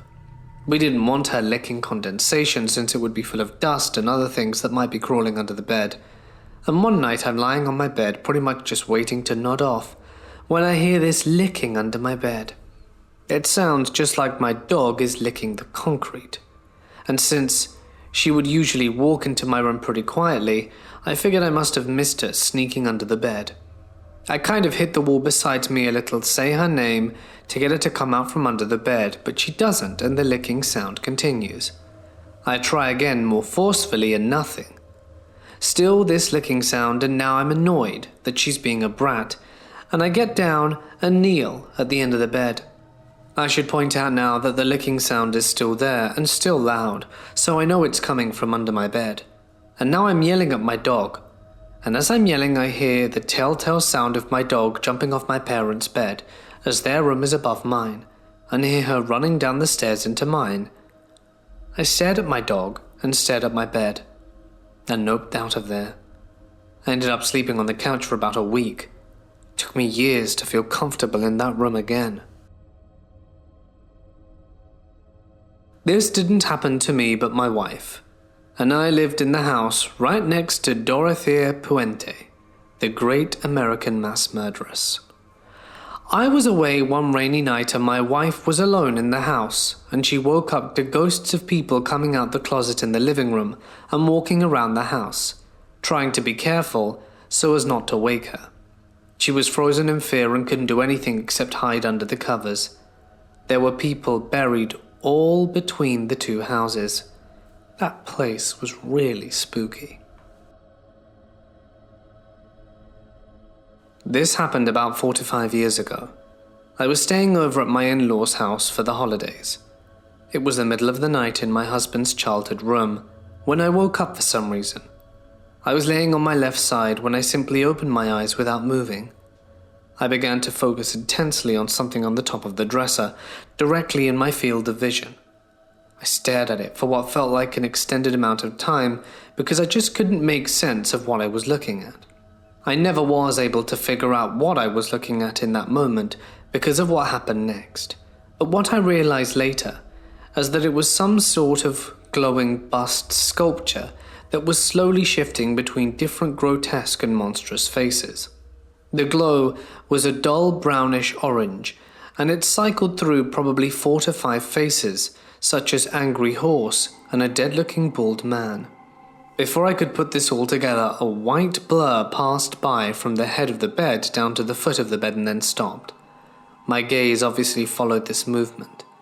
Just past the end of the bed facing away was a woman with long, dark, scraggly, curly hair. She was wearing an old-timey, frilly white nightgown with long sleeves, and I would guess her age was around 25 to 30. Her fists were down at her sides, tightly clenched, and her entire form was shaking with rage. Right when I felt like she was about to turn around to face me, I slammed my eyes shut and rolled over and clutched my husband. I did not move or open my eyes until it was clearly light out, and my husband began to stir. I don't think I slept at all from that point, and I was convinced something was going to grab me at any moment. I tried to think what might have happened in the house for a spirit like that to occupy it, but my in-laws built the house themselves about 20 years ago. They live in a remote part of a small western town, so perhaps something happened to that woman on the bare land many years before. In the end, I think I just experienced some sort of waking dream or latent hallucination, but that hasn't stopped me from dreading being in that room alone or in the dark or both. Oh, and by the way, in the light of the day, the top of the dresser was completely bare. I used to stay up pretty late working on the newspaper in high school. Our school has those motion detection light bulbs that automatically turn on whenever someone walks by a classroom. Pretty fun to run down a hall and watch the lights light up, but I digress. One night, I was getting a drink at the water fountain when out of the corner of my eye, I noticed a light in a classroom at the end of the hallway turn on unexpectedly. I'm in one of the hallways, potentially on the floor, and I think, must be a malfunction. But just to soothe my mind, I decide to wait. The light in the next room turns on, and the next, and the next. Eventually I realize that something is turning on the lights and walking towards me. I freak out and book it back to the newspaper room. My friend and I were on duty that night, bringing on Doritos and playing music too loud. I tell him what's going on, and we go to check it out. The lights in the classroom at the end of the hallway are out, but the rest are lit. I think I knocked harder than I ever have in my life before. In the old house I lived in, I have 2 old wooden closets that were there when my family moved in. In our backyard there was also a mango tree, which seemed to have been there for decades. It was about a year after we moved in that the house became somewhat active. Our usual cleaning lady told us that when she was having her break, home alone, in the living room area, she heard people talking in the house. We weren't at the home at the time. And a few days later she informed us that she couldn't bear the encounter and thus moved out from the house, as it's common that the maids and cleaning people live on the same property where I live. About a week after that, we started finding kitten corpses around the property boundary. The location often appeared in the walls and corners and sometimes the rooftops. The most frequent finds would be around the mango tree in the corner of our backyard. These kittens just appeared. In our house on the second floor, the 2 closets are located in my room and the guest room, which became the storage room. Although these closets were old and the doors were a bit stiff, they don't seem to be broken nor dirty, so we kept them and cleaned the ones in my room to use. At the same time we started having the kitten crisis, I began to notice that the backside of the closest door had drawings which looked like kids' doodles. At the bottom part of the plank, I dismissed it thinking it was just carelessness while cleaning the closet, or someone had perhaps at some point brought their kids over to the house. But no. So I grabbed a wet towel to try and clean it, and it appeared to be just white chalk which came off with ease. But a few days later I went to grab something from the floor of the closet and found new chalk illustrations on the same area. I know for a fact that there weren't any guests that came to our house in the past few days after I cleaned the closet, and I'm the only child at 9 years old. Just about a week before we move out, the second closet started creaking. My mum decided to check it out, followed by a scream. Apparently, before my mum grabbed the closet handle, the door creaked open by itself, revealing a framed portrait of a lady in red staring back. We've checked those closets before and never used them. We were pretty sure we'd notice if there was a framed portrait sitting in one of them. On the day we moved out, the landlord told us that the lady in the portrait was the previous landlord of the property, who passed away many years ago. My sister passed away a few years ago. Growing up, we would always go to concerts together. She, being older than I am, would stand behind me and put her hands on my shoulders, I guess as a way to protect me, even though I was taller than her. We must have been to over 100 concerts together. A year after she passed, I went to a Red Hot Chili Peppers concert. It was the first time I'd been to one since her passing. I wasn't on the floor like my sister, and I usually got tickets for it, but in the seating section of the arena. My section was in the side of a stage, and my seat was at the end of the row. Midway through the concert, I felt hands on my shoulders, but no one was behind me. It was the only and most surreal thing I have ever experienced. A couple of years back, when I was still in high school, my family went for a trip to a little regional town called New Norcia in Western Australia. The town is famous for its bakery that is run by monks, but also its numerous ghost stories. Around the same time, going on this trip, I really got into Scariest Places on the Earth TV show, which is about a group of people who visit haunted places around the world, explaining the story of each place they visit, and try to get an encounter with the paranormal. While we were having lunch at this place, I jokingly said to my brother that it reminds me of one of the locations from the Scariest Places, and to imagine if one of the ghosts here followed us home. Little did I know that I would be swallowing those words. The next day at home, we woke up to get a drink from the kitchen, and in the corner of my eye I see a shadowy figure moving towards our lounge room. When I looked directly at them, I saw what looked to be an indigenous girl making her way into our hallway. I busted into tears and ran up to my parents' room to wake my dad, and he just laughed and told me to grow up. The worst thing about it was that I was forced to go to a school retreat back to New Norcia 2 years later, and I had barely slept more than 4 hours for the 3 days that I'd ever spent there. I used to live on a chicken farm that had to be haunted. I swear a lot of strange things went on. Number 1. I was watching TV one night when I was 8. It was Batman, but that's irrelevant. I had my pair of shoes in the middle of the living room, and I was just sitting over there watching Batman when one of my shoes flips over. I was a good 7 feet away from it. That was the first phenomenon. Throughout the 6 years that we lived there, my family would be awoken at night every once in a while.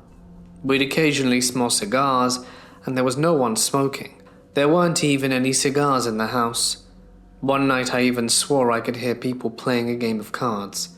In the middle of the tent barn, there is a generator room which controls the whole farm. There is also a phone that has its own number. One time at around 10 p.m. we get a call. The caller ID said it was the generator room. Now, whether this is a technological hiccup I don't know, but I put it off as unexplained. We moved out. The chicken farmhouse was built around 50 years ago. The house I'm living in now is around 60. My grandpa built it. Two things have happened here. Over the summer I took my dog outside from the back door, and you could see down the steps into the basement, and I left a light on. I looked down there and a shadow passed in front of my light. I didn't go down to turn it off. And about a year ago I was doing the laundry and I hear a metallic bang. It sounds like the dryer door slamming shut. Turns out it was open. Hadn't even moved. Just a few weeks ago, the boyfriend was asleep and I was lying next to him, trying to sleep. We sleep in the very room his father passed away in nearly 6 years ago. No weird circumstances surrounding his passing or anything. He simply wasn't in the best of health.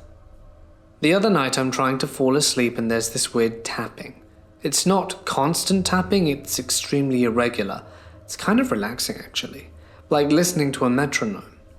I sit up to look over in the direction it's coming from and say out loud, to no one in particular, "What's that mysterious tapping noise?" That's when it abruptly stopped, and I haven't heard it since. The next day I was asking my boyfriend if he heard it, and I described the sound. I guess it kind of sounded like Morse code, but when I asked, "What's the mysterious tapping noise?" it stopped. My boyfriend replied, "My dad knew Morse code." Yeah, it's not really that scary, but it's the scariest thing that's happened to me that I still to this day can't explain. When I was a kid, I had an imaginary friend named Jesse. I don't really remember much about him, but I remember my parents asking him about him quite a lot and seeming quite concerned. Anyway, a few years ago while visiting relatives in Ireland, we were all exchanging ghost stories, and my family has a lot of creepy stuff happen to them. When my mum brought up Jesse, so I was obviously quite confused because I just thought he was an imaginary friend. Well, my mum started by saying how she didn't really understand why I called him Jesse, as I'd never heard that name before and she didn't know anyone who was called that, which I didn't think was too weird, it's just a name, right? Then she said that one time when my dad was on his way to work, he was an electrician in a mine at the time, I asked him to bring back coal for Jesse's gran.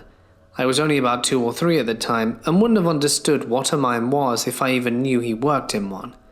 Then at the end of her story, when we were on a day trip to a place we visited a lot when I was really young, I suddenly just ran off and they followed me into a graveyard. I ran straight to a small grave and stopped and stared at it. It was Jesse's grave. I felt quite creeped out that I spent a lot of time as a child playing with a ghost.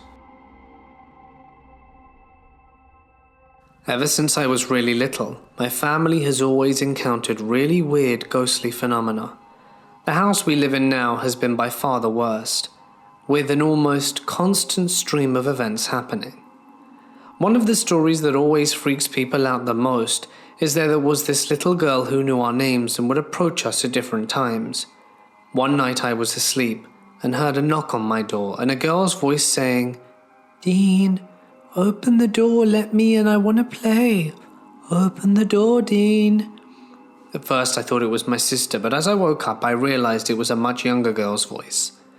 I sat there silently freaking out until it eventually stopped, but just as I was about to go haul ass into my sister's room, there was a relentless pounding on the 2 separate doors that enter my room, and this little girl screaming with laughter saying, "I know you're in there, let me in." After a few minutes I just ended up yelling, "Stop it!" And then the pounding stopped. The next morning, my mom and sister, who I hadn't told, were talking about strange footsteps and giggling sounds all through the house, but neither of them had heard any pounding or me yelling. I had this happen when my grandfather died in Mexico. We were having a wake for him, and it's customary to spend the night with the dead. I was around 15 when he died, and I didn't want to stay. The grief was too much for my sister and I. Also, I had a lot of little cousins who needed to be watched after. My sister and I walked down to my grandfather's home. He had a huge house, and it would get dark, so that you couldn't see your hand in front of your face at night. My sister and I arrive at his house, and everyone else is still at the wake. We're thinking my aunt and uncles will be dropping off our little cousins, as they had said that they would be doing that, but they never showed. They ended up staying at the wake with my little cousin, and my younger cousin, who had also taken my grandfather's death hard, was with my sister and I. We fell asleep in the same bed. At around 3 in the morning, I woke up feeling someone hugging me. It was a sensation I can clearly remember to this day. The warmth was so comforting, and the person felt like they were hugging the small of my back. I thought nothing of it, as my sister and cousin had been sharing the bed with me. When I awoke in the morning, I was the only one in bed. I got up to look for my sister and cousin. They were asleep, still in the bed adjacent to mine. When I asked them why they'd switched beds with me, it was then that the realization sunk in. I had wandered out of the bed in the middle of the night and made myself cozy in a bed that I slept in alone. Neither of my sister or cousin had been hugging onto me. They'd been snuggling next to each other the entire night. When I was somewhere between the ages of 10 to 12, I lived in a somewhat old house, and once in a while would experience things like hearing someone coming up the stairs but no one being around. Little things such as that I would just attribute to my imagination. Then one night, while I was asleep, I randomly woke up in the middle of the night and saw a young girl standing in the middle of my bedroom. It was dark in my room, so I couldn't make out any facial features, but I could see that she had long, light brown hair and was wearing a white nightgown. I thought it was my little sister, so I'm looking at this girl, and before I can really say or do anything, she says, "Help me." At this point, I still think it's my little sister, so I say, "Hold on, I can't see you." I then get out of bed, walk over to the light switch and turn on the light. I turn back round, but the girl is gone. I kind of stood there befuddled for a few minutes before climbing back into bed and going back to sleep.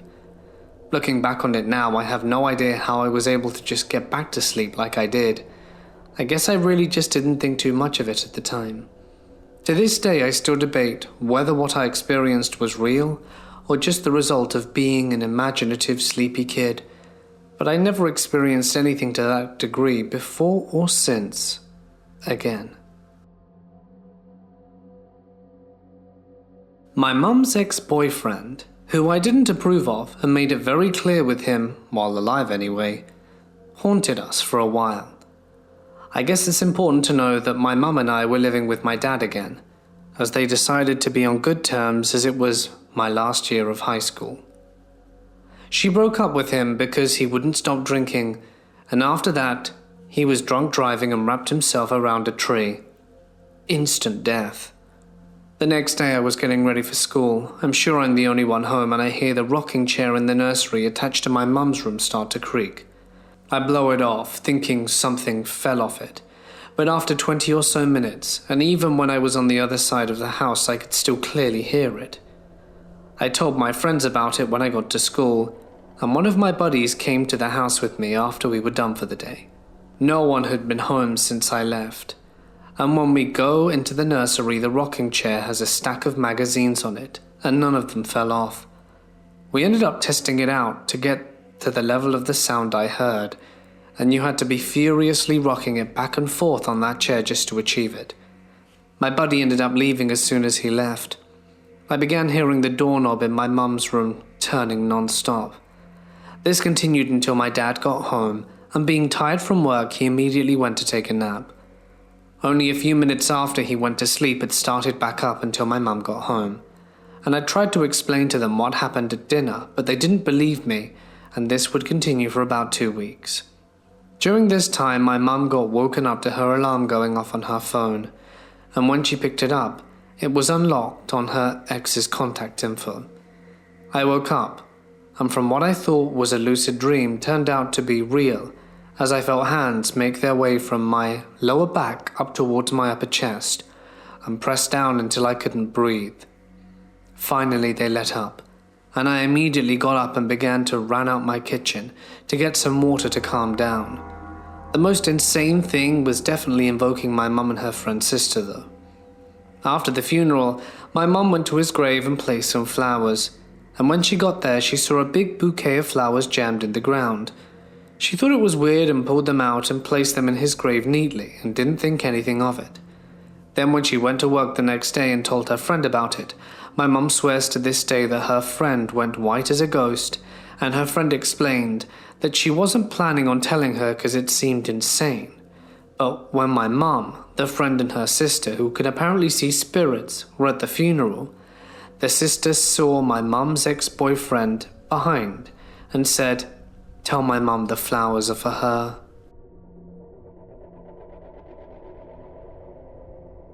My first husband passed away in 2010, and he visited me a few times after his passing.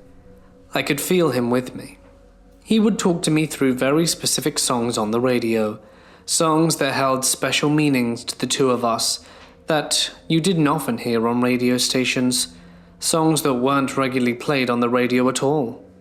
In the beginning, just after his death for several weeks, I would hear at least one of our songs a day. On days that I was having a harder time coping, I would hear more than one. They would begin to play completely out the blue when I was least expecting it. He would also visit my dreams. He revealed himself many times in different ways, and one night a few weeks after he passed, I went to bed and I felt him stronger than I had since his passing. I literally felt him lay down beside me in bed and wrap his arms around me. Some may think I'm delusional, but I know what I felt. I could feel warmth radiating through my body and breath on my neck, where he nestled close to me and held me until I dozed off. Once I fell asleep, I felt him release me and leave. I immediately awoke, startled and feeling empty, and thought maybe I dreamed it, but I could see the impression in the bed where he had been laying, and I could still feel the cooling sensation on my skin where his arms had been around me, and I was overwhelmed with emotion. I continued to feel him with me for a while after that, but never next to me, or laying with me or holding me as he had that night. The last time I felt his presence extremely strong, I went to his grave. As I pulled under the archway at the entrance of the cemetery, He Stopped Loving Her Today by George Jones began to play on the radio. That song had been playing at his granddad's funeral 2 years prior, and on our drive home from the service, we had a conversation about that song and why it played. When it began to play, as I sat under the archway, I felt something release inside of me. In my heart, I knew he was telling me that he was okay, and that it was time for him to move on. I still often think about him, and the way he would reveal himself to me, but none of those times were as prevalent, as real, as the night my husband held me, for the last time. I live in England, and I've always thought ghosts and stuff might be real, but now I have no doubt about it. I get home from school about 2:40 and everyone else gets home about 3:30. I walk in through the front door, which is in the kitchen. My mum's room is above the kitchen, and this is where I hear it. So I walk in, lock the door and grab a drink.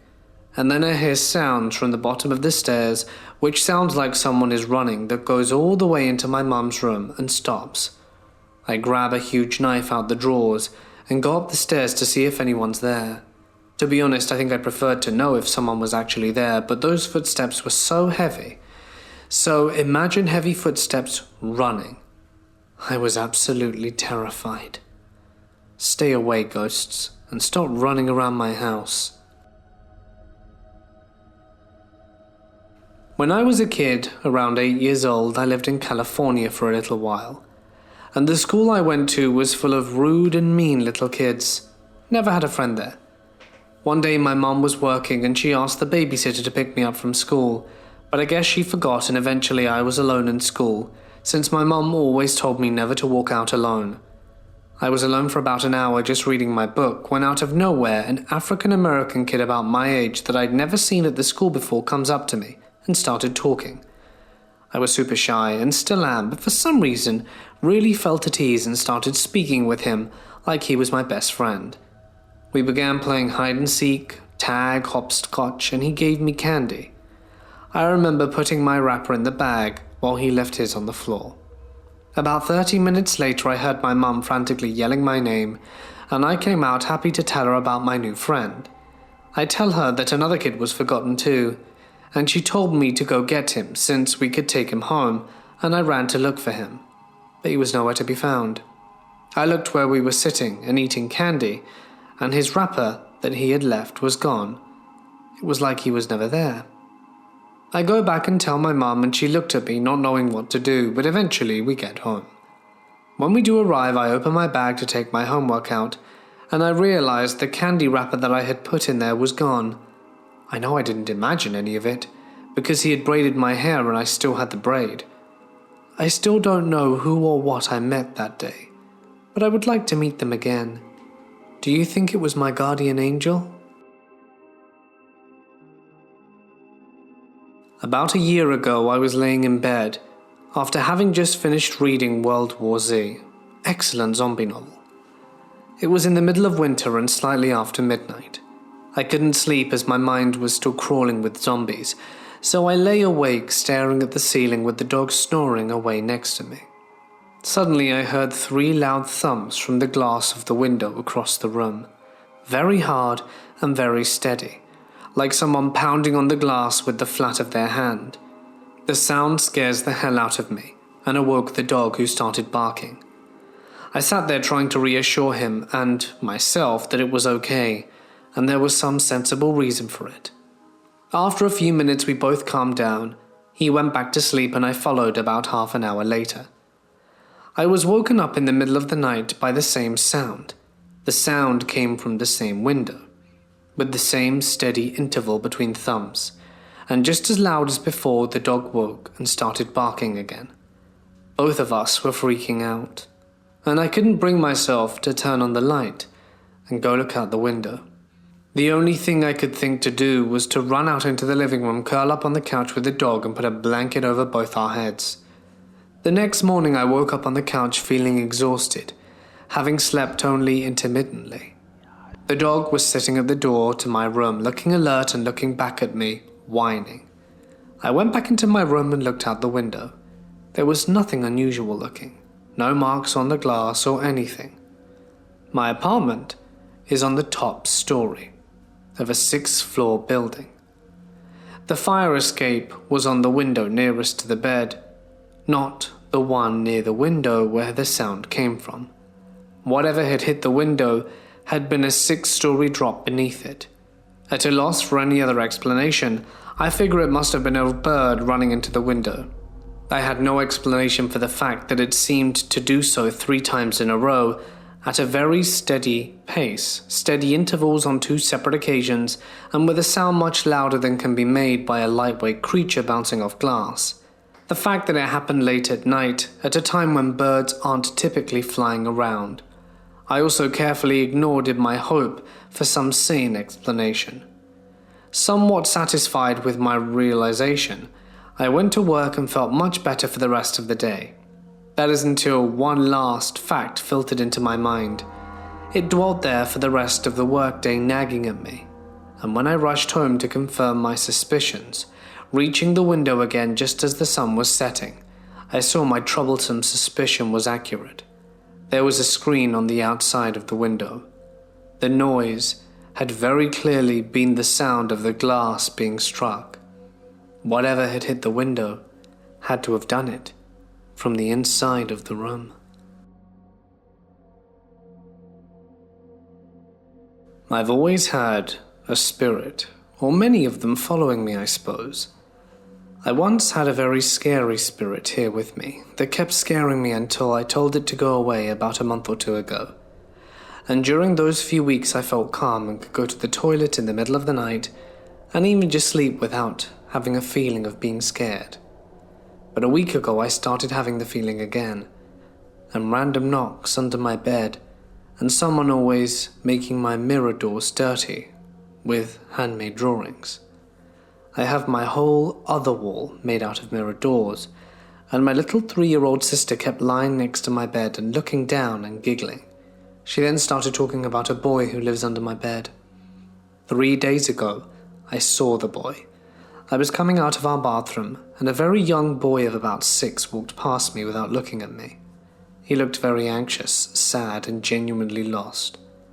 I was talking to my girlfriend about him, and she told me to try and communicate with him, so I did. I told him 1 noise means yes and 2 means no, and started asking questions. Answers I got summed up here. He's 6 years old, lives under my bed, and is afraid of the other spirits in my house, and that's why he hides under the bed. He also told me that there has been a spirit that has left when I asked her to. So I have seen the ghost boy under my bed, and I'm pretty scared, although he told me that he is kind but afraid. I think he is even more scared than I am.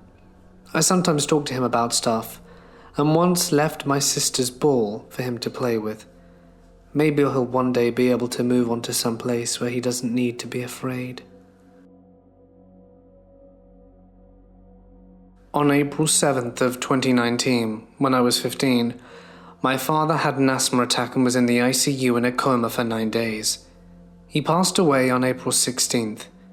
My father was my best friend, and he was not just a father, he was my dad. We went everywhere together, malls, shopping, arcades, Walmart at 3 a.m, laser tag, just driving around and listening to rock, and he did whatever he could to help me, since he knew I suffered with severe depression and other mental illnesses, so he did whatever he could to distract me. In January 2020, I started dating a guy that truly cares for me, and we got close quick. One day in March, me and my boyfriend spent the whole day together. During this day, we're bored, and his mum offered to take us to the mall. So I got in my boyfriend's mum's car, the passenger side, but sit so that I could reach up my hand and hold my boyfriend's hand, because I get really weird in car rides, because I'm not really used to it, and put my headphones in because she usually listens to Spanish music in the car, and doesn't really talk while driving unless my mum is with her. We start to drive and everything felt normal, until we get onto the highway towards what was me and my dad's favourite mall. We'd go there at least twice a week. I looked ahead and all I could see is my boyfriend's long dark hair and the road ahead. My playlist was on shuffle, and through my earbuds my dad's favourite song started to play, Sweet Child of Mine by Guns N' Roses.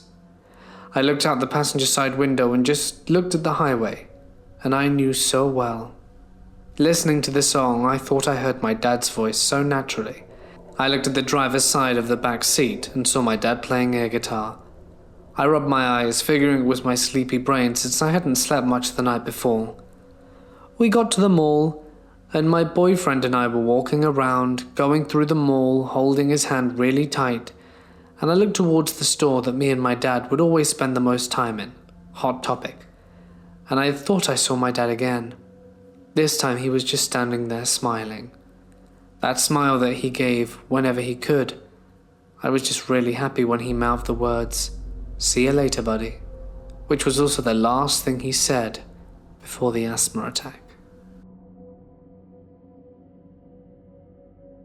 I'm a big believer in the paranormal and grew up in a believing society. In fact, if you are gifted, the community encourages you to pursue your paranormal strength further. Needless to say, I've seen some weird stuff in my lifetime, but the scariest has got to be that I saw a white sheet wrapped around a body, which is a typical way of burying the dead in Islam, sitting on my balcony. As I went up to grab a hand towel, you can see his face, and it's just staring ahead. I still remember all the details and everything. I stared at him for a few moments and everything suddenly turned into slow motion, and it was really quiet. I then slowly turned around and ran downstairs and cried. I later learned that it is believed that you are able to see this body, and that means they are being pushed in hell. Apparently, if you stay and watch for a while, they will eventually stand up really quick, fall back and disappear. As far as the story goes, anyway. About 9 years ago, when the paranormal activity in our home was at a peak, my brother enjoyed something he called ghost hunting. He would hang out in the unfinished section of the basement with both connecting doors closed and the lights off. He would bring random items and speak to whatever was back there in an attempt to experience something. I was too nervous to join him, but one time I did. What happened that day resulted in neither of us stepping foot in there again, and put an abrupt end to his game. It was in the middle of the day, and the sunlight was still coming through the two tiny windows. We had positioned ourselves in the center of the room, and he began asking questions. I was standing in front of my brother looking around nervously. For some reason I got incredibly silent, and began to feel very uncomfortable. So I turned around but realized he was not behind me anymore. Confused, I called out his name several times and started searching, but he was nowhere to be seen. I hadn't heard him leave, nor had I heard the door open nor close. The light in the basement had changed, and it was strange. Every dust particle was frozen in the air, as if time itself had paused. Seriously freaked out, I squatted down on the concrete floor and just rocked back and forth. I felt like I had been crouched for hours, when suddenly I felt someone touch my shoulder, and when I spun around it was my brother. He looked very confused and asked what I was doing. I explained what happened and he just said, "What do you mean? I've been here the whole time." Whatever we contacted that day was able to separate us somehow. It still spooks us, and I'll never know what really happened. When I was young, my mum and I moved into an apartment. About 3 to 4 nights a week I would hear noises from the kitchen. It sounded like drawers opening and closing and cutlery being rattled about. I would stand at the threshold of the kitchen where the carpet met linoleum and tried to see what was happening, until I'd inevitably get freaked out enough to wake up my mum and tell her someone was stealing our knives and forks. She would of course tell me to go back to bed. By the time we moved, we had no spoons left. People who spent the night on the couch reported seeing shadowy movement from the corner of their eyes. My mum never noticed anything odd. As an adult, I make my living as a theatre artist. Throughout my childhood, I was involved in many community theatres, and there is one superstition about the theatre world that is absolutely true. There is not a real theatre without a ghost or two hanging about. The ghost at this community theatre in my hometown was lovingly referred to as Troy. He was a friend of the owner's who painted many sets for the company before passing away from a chronic illness. The owner said that he still hung about, and I, fully believing in the paranormal from a young age, didn't question it. In fact, I would sometimes sit in the stairwell before shows and talk to Troy, and would ask him how he was doing and thank him for watching over the theatre and his friends. Nothing ever came from those moments, really. It was just something I would do to get the jitters out before a show. Fast forward a short time later, when I was asked to help run the sound for a play. I got to work to set up in the TEP booth, which felt super cool. It was just me and the lighting guy up there alone. So, there's a night where I mess up a sound cue, and I'm scrambling around with the buttons trying to fix my mistake. I suffer a lot of anxiety, and tiny mistakes tend to sit with me for hours or even days. As I'm freaking out and feel the panic start to rise in my chest, I feel a hand on my left shoulder. It's firm and comforting and brings me back to earth. I turn around to see the sound guy on my right, thinking it's him, but both hands are firmly on his computer. Once I see it's not him, the pressure on my shoulder releases and a cool breeze floats by. After a beat, I whispered into the darkness next to me, "Thank you, Troy." It was the first and only time I've ever felt physical contact from the paranormal, and it was so nice. It honestly calmed me down and made me feel better. I felt like I built a relationship with this ghost, and by doing that he was able to help me in my time of need. Just goes to show not all paranormal connections need to be scary. That theatre no longer exists, and every once in a while I think of Troy and wonder if he was able to move on.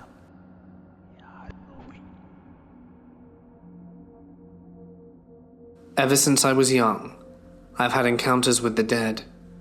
I'm now in my mid-20s. At first, it wasn't that scary, but as I got older, it became more normal. I haven't ever had anything malignant try to hurt me, from the other side, fortunately.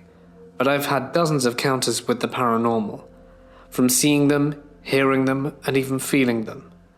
But I experienced something yesterday I'd never felt before. It started with hearing a male voice downstairs in my living room, which for me isn't weird. I hear them often. I was the only one home at the time, and it was the voice of a young man, having a two-sided conversation, but I only heard him. He said things like, "Do they know? What should I do? I'm scared." Upon investigating, there was nothing there. About a half hour later, things became even more strange. I was in my dining room, which is where the doors to my basement are. My basement is an unfinished dirt floor room that no one hangs out in. It was quiet in the house except for my son playing with his cars in their living room, until I heard drum beats, faint at first and then growing louder with the sound of Native American chanting. It sounded like it was coming from underneath me, so I opened the basement door and the sound grew immensely. It was coming from the darkness in my basement. I flicked the light on it and it stopped. Has anyone ever had encounters with Native American spirits? This is the first time I believe I've ever dealt with anything like this.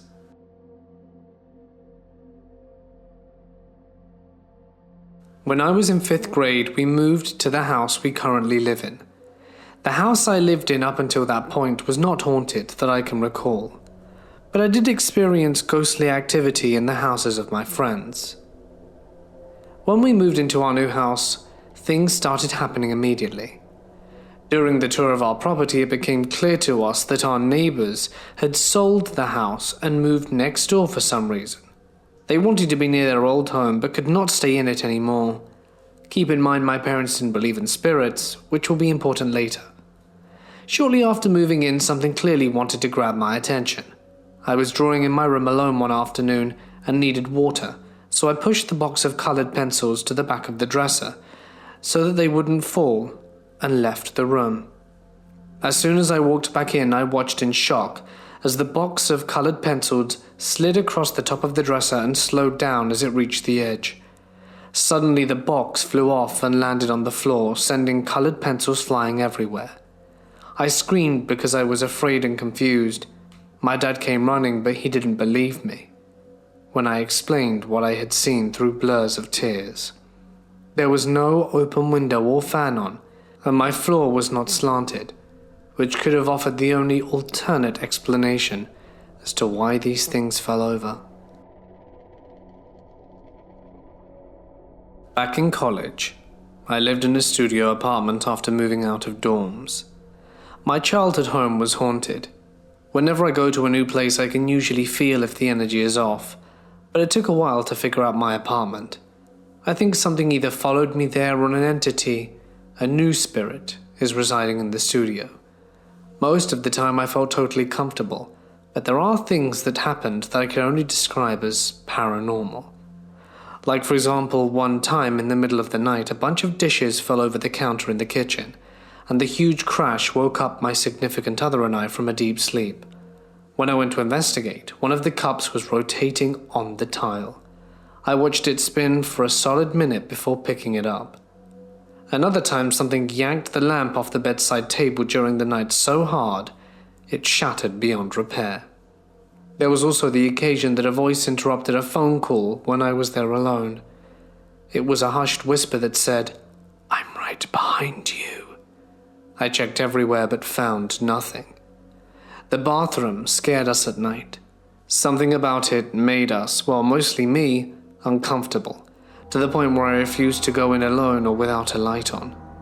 There wasn't a door, so I had to stare at a pitch-black rectangle, not knowing what I might see. Once I was showering at night and I heard small footsteps like a child running barefoot across the tile towards the tub. The candle I had lit flickered like there was a gust of wind, so I said, "Hello?" Immediately afterwards, the footsteps ran out the bathroom. I was there by myself, and the door was locked. I tried looking up the history of the building, but found nothing. About a year ago, me and some friends went to a cave by one of their houses. We were in there for a solid 20 minutes before we hit the back of the cave and nothing was happening. I started to look about the cave with my flashlight and saw a small crawl space and pointed out to it. We went in and saw nothing, but the entire area was smooth, dirt-like, as if it were man-made. When we left the crawl space, we decided to use a voice recorder to try and speak to ghosts. When we asked, we heard nothing, until we listened to the recording and heard the voice of an old smoker, and it basically said, "Go now, leave," completely disregarding our question. We took its advice and started to leave, and we had a rock thrown at us, and I turned around to see a dark shadow about 8 feet tall with dim red eyes. So I just wanted to write this, so that everyone knows he's here.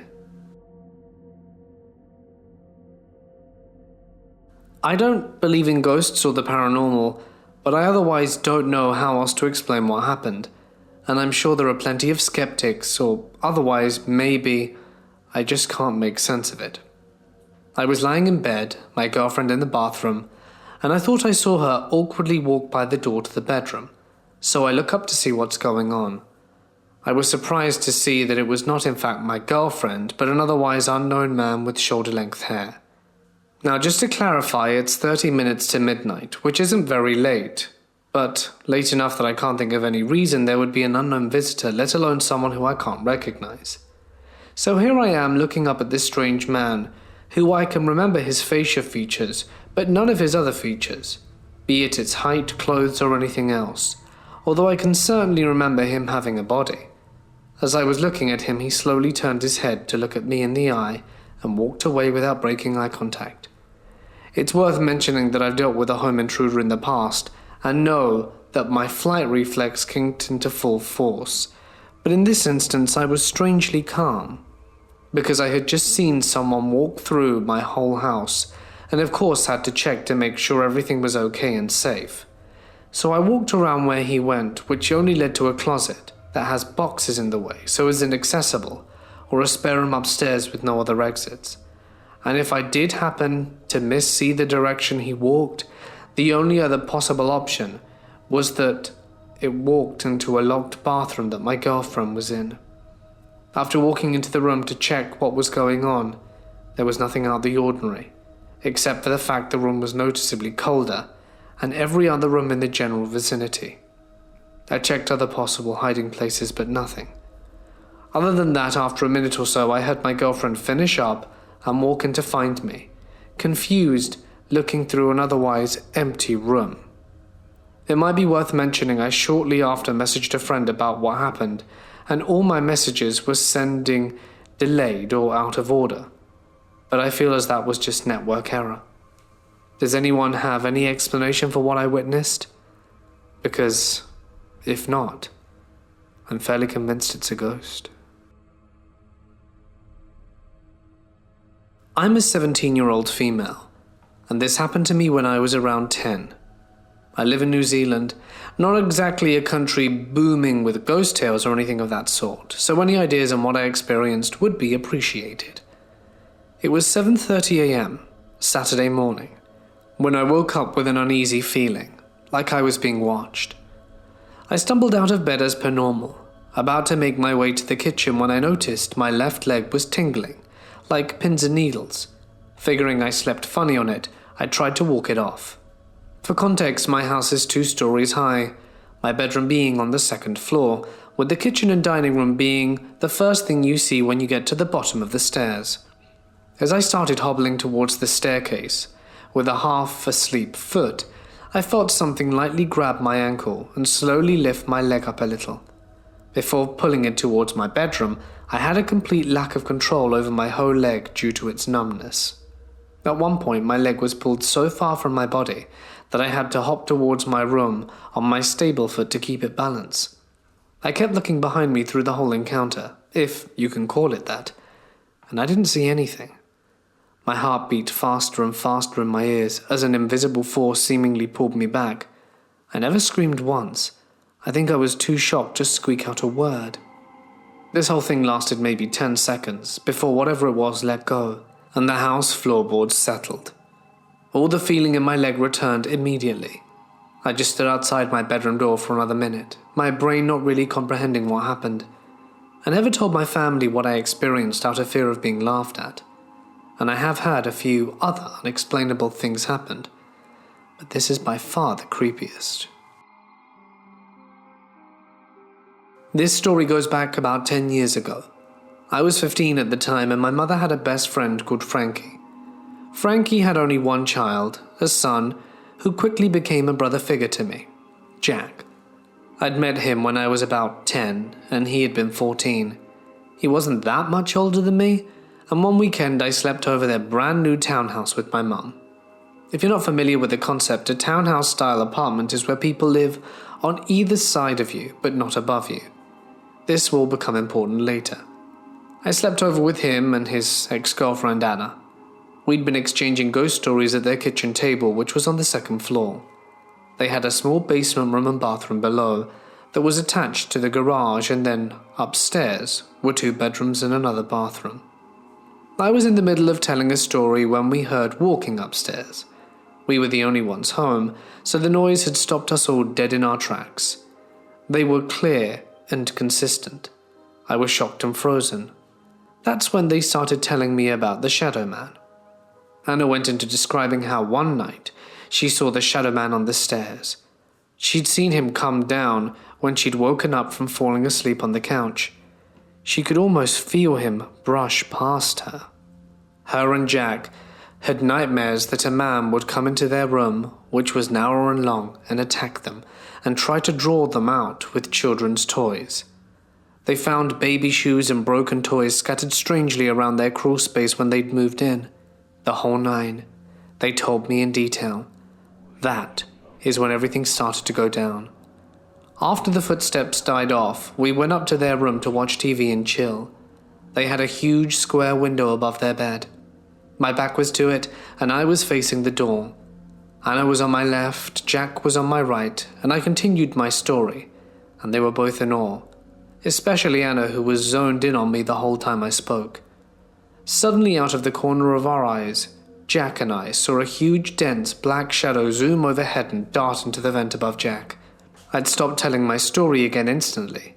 Jack and I reacted at the time, so we knew we hadn't made it up.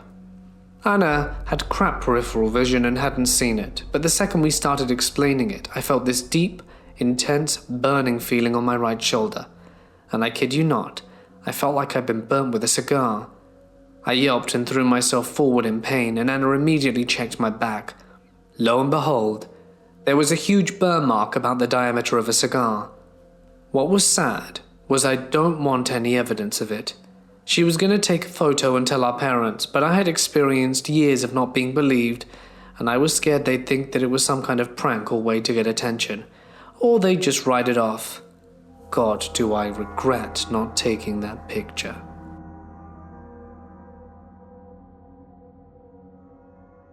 I'm 21 and have experienced paranormal encounters at my parents' house ever since I was in middle school. The scariest of all is when I saw something after waking up from a nightmare. I know it wasn't sleep paralysis because I was able to sit up in bed and was still able to stare at me, red eyes and all. It was sitting on the wall above my TV. I moved out of my house last year with some friends. A few days ago, we started renting a new house. Along the process, I spent the night at my parents' house for the first time in a while. I slept on the couch with my dog just a few feet away from me. I woke up to myself sleep-talking, and I was just saying, Jesus Christ, over and over again. I was having a nightmare about a demon, and ever since I was a kid, any time I feel scared, I would just say Jesus Christ to get any possible dark entities away from me.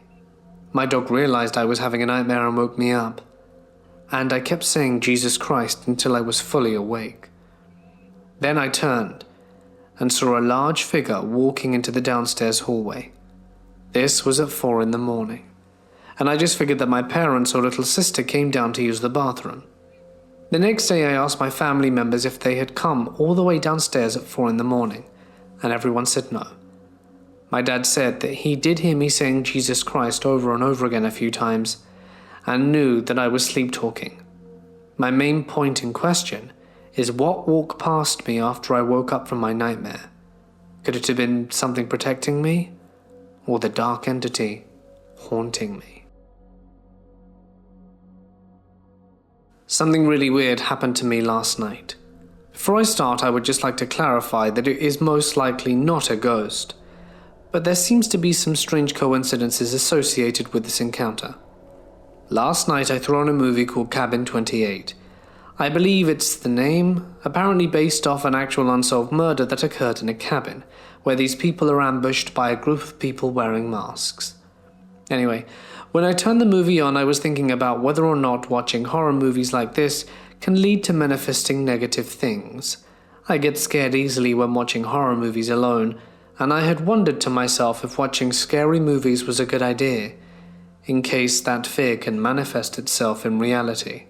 So I continued watching the movie. While the movie was playing, I had become distracted by my phone and decided to throw on some music to clear my mind.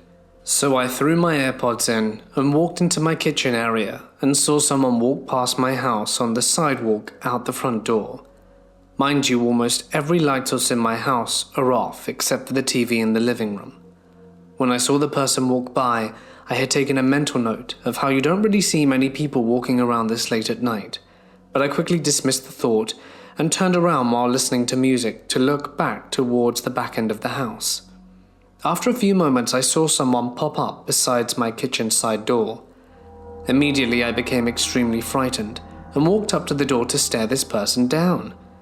I can vividly remember the muscles on my face tensing up, feeling a rush of adrenaline and emotions due to the surprise and thought of someone trying to break into my home. I raised my finger and pointed at them, but couldn't gather the courage to say anything. They had raised their hand to knock, but didn't get a chance before they realized I was standing in the doorway. Our motion sensor lights had turned on, and I saw someone who was probably in their mid-20s around my age, and they were wearing a hat, jacket, and a black mask. They removed the mask to tell me, "I think this is the wrong house," and proceeded to turn around and walk away around my neighbor's house only to vanish.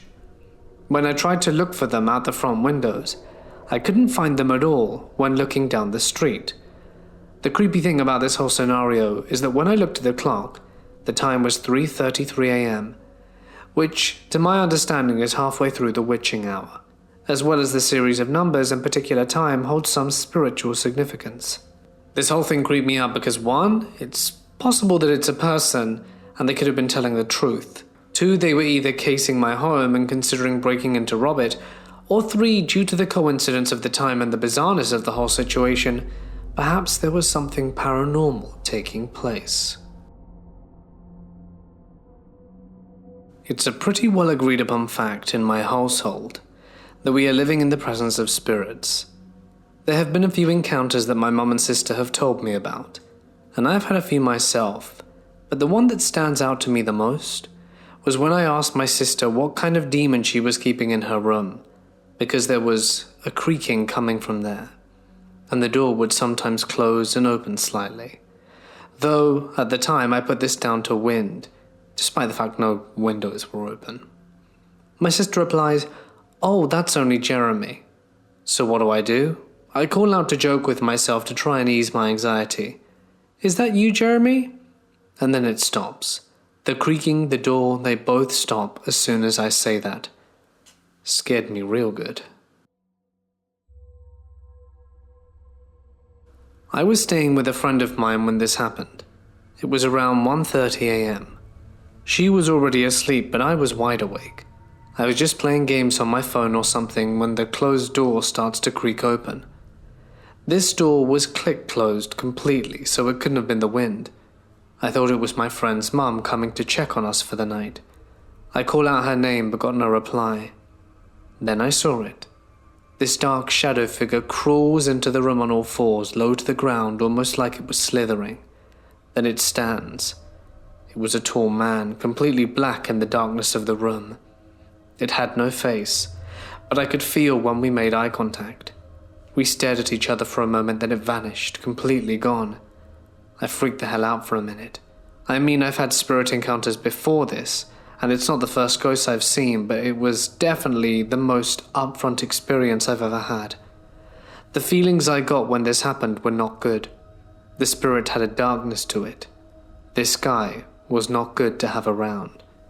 Once I calmed down, I got up and turned on the hall light. I thought about getting my friend's mom, as she is spiritual like me, but figured it would be better to address it in the morning. I got back to bed with my friend and fell asleep.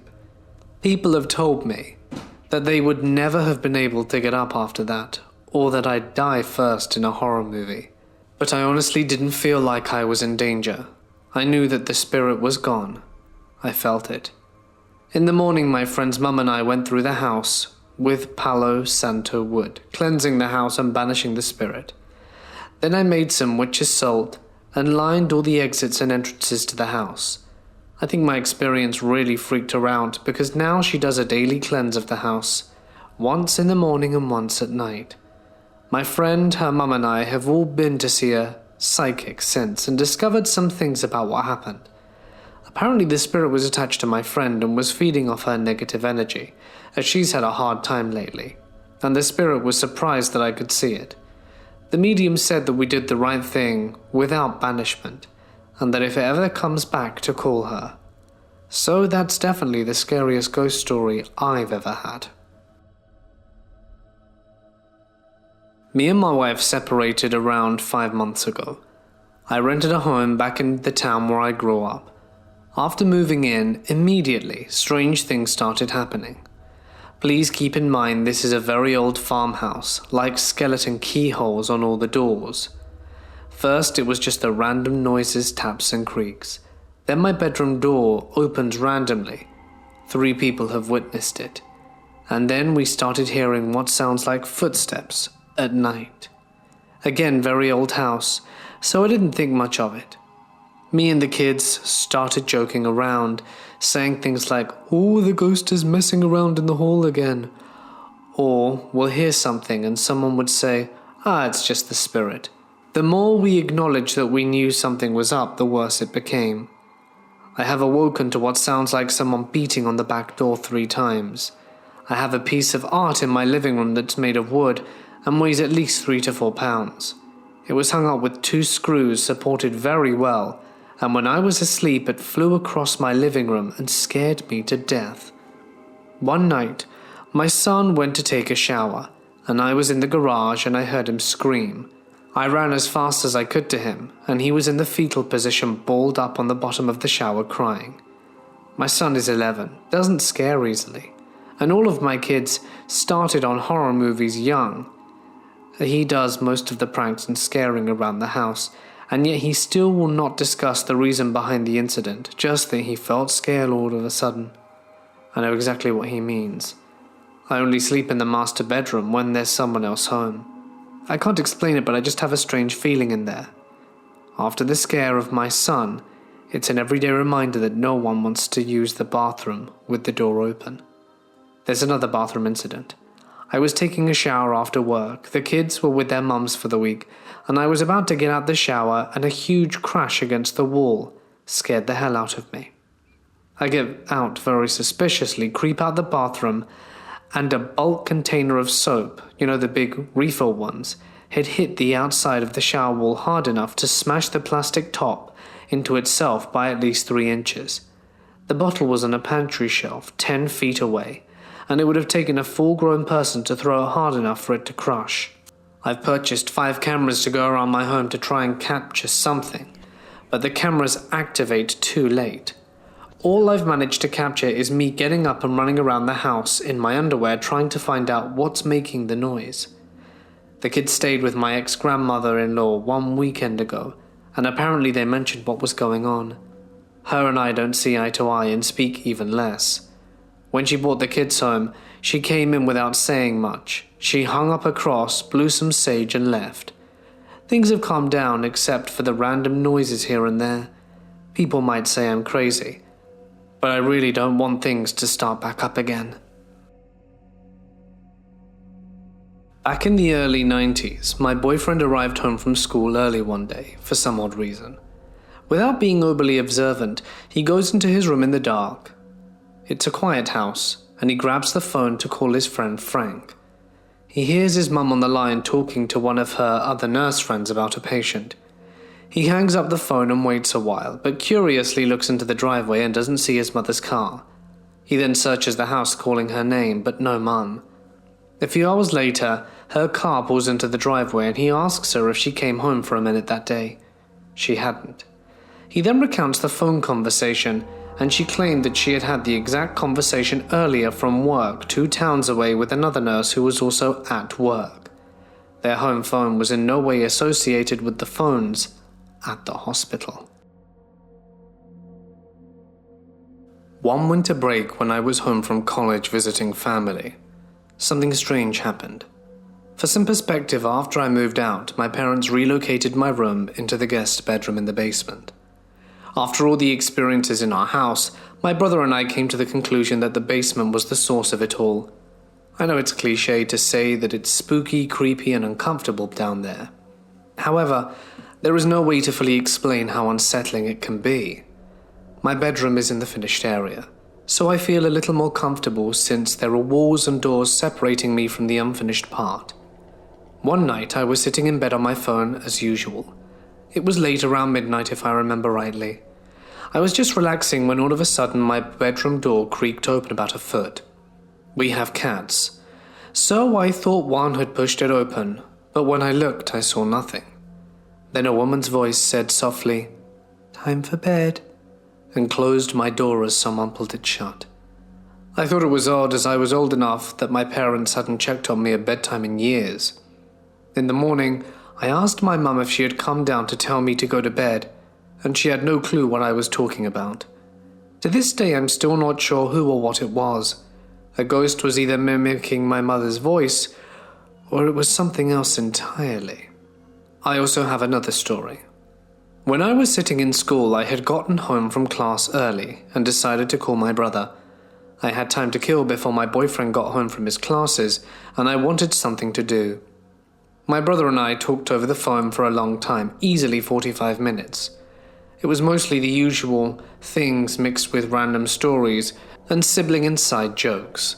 We were laughing and having fun when suddenly I heard another voice in the background. It sounded like a loud whisper. It said, "I'm right behind you." It was very fast, but I knew I heard it. It was almost mocking, and I'm feeling sick even recounting this. I stopped my brother to ask if he'd heard it too. He had.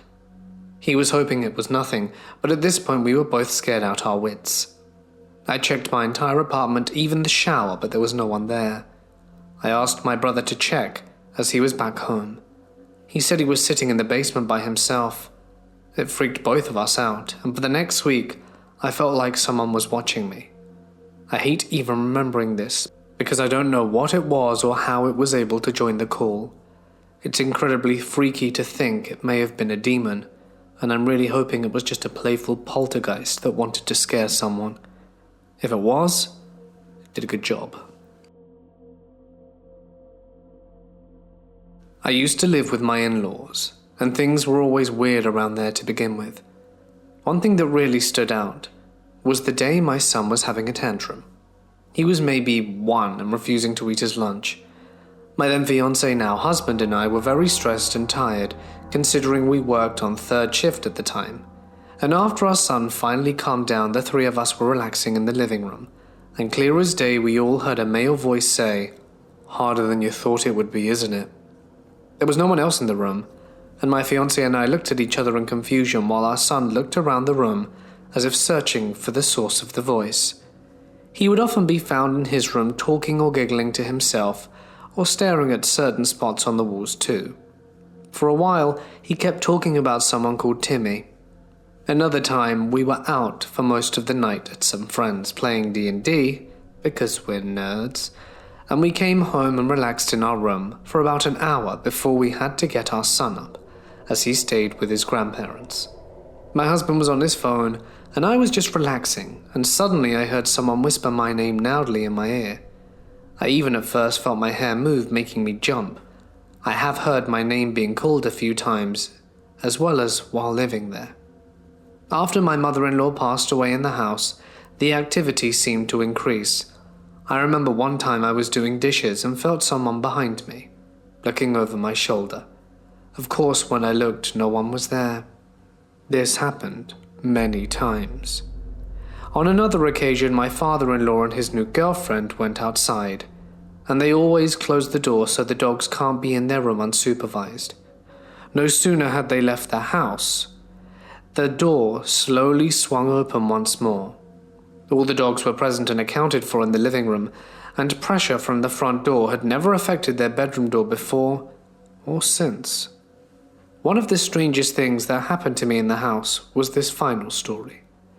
My husband and I always sleep with the door closed. But one night I awoke to find the door cracked and what appeared to be a face peeking in. At first I thought it was my father-in-law, but then I realized he wouldn't just open the door. He always knocked first and would leave if there was no answer. I thought at first it could be my son, but the face was too high up to be a child. He was probably around 3 at the time. The scariest thing was that I felt completely naked and exposed at that moment, like this thing could see right through me, even though I was covered by a blanket. I lay completely still and just stared at it until I fell back asleep, afraid that if I even made the slightest movement it would know I was awake. And then what? When I woke up again in the morning, the door was closed and everything was back to normal. There were more experiences, but those are the ones that stand out to me the most. We have since moved, and all seems well in our new home. In August of 2017, I was excited to buy a small house in Penetanguishene, Ontario. I had a good friend of mine move in to help with some bills throughout the rest of 2017. We only had a few cupboards in the kitchen open that we played off as something else, not really believing in the paranormal. 2018 rolls around. Throughout the beginning of the year is when things really became active.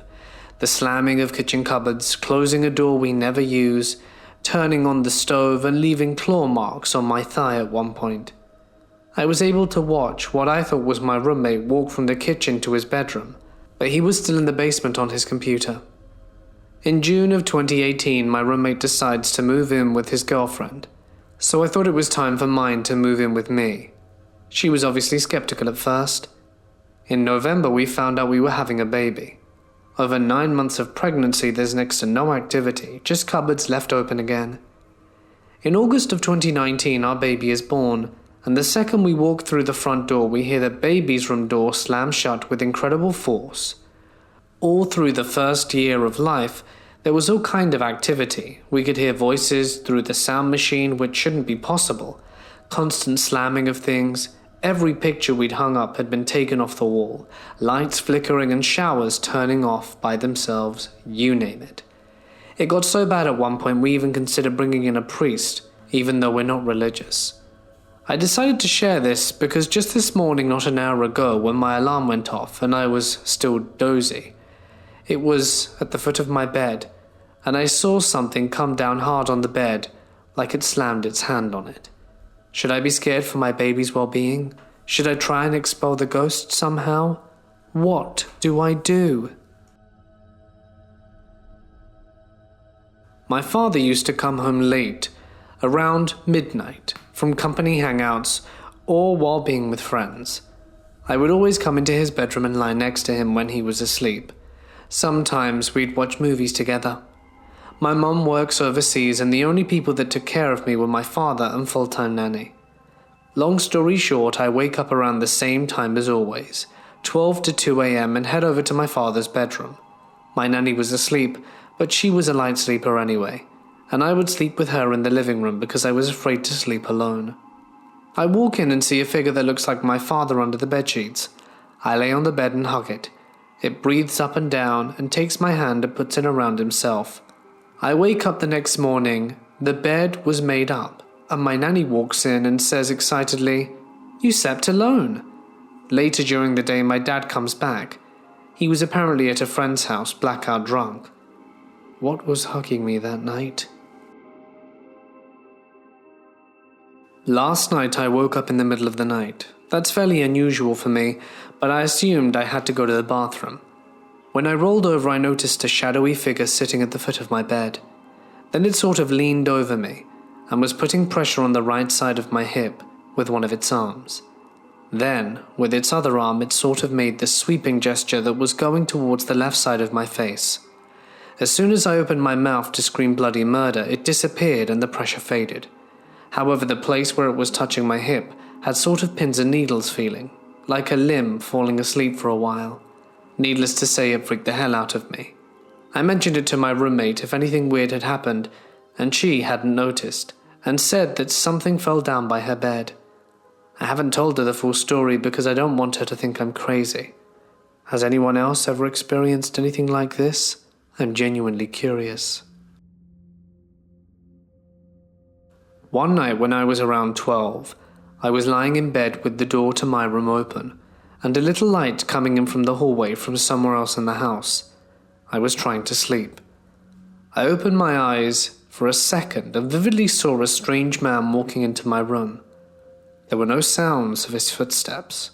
To this day, I still remember his description.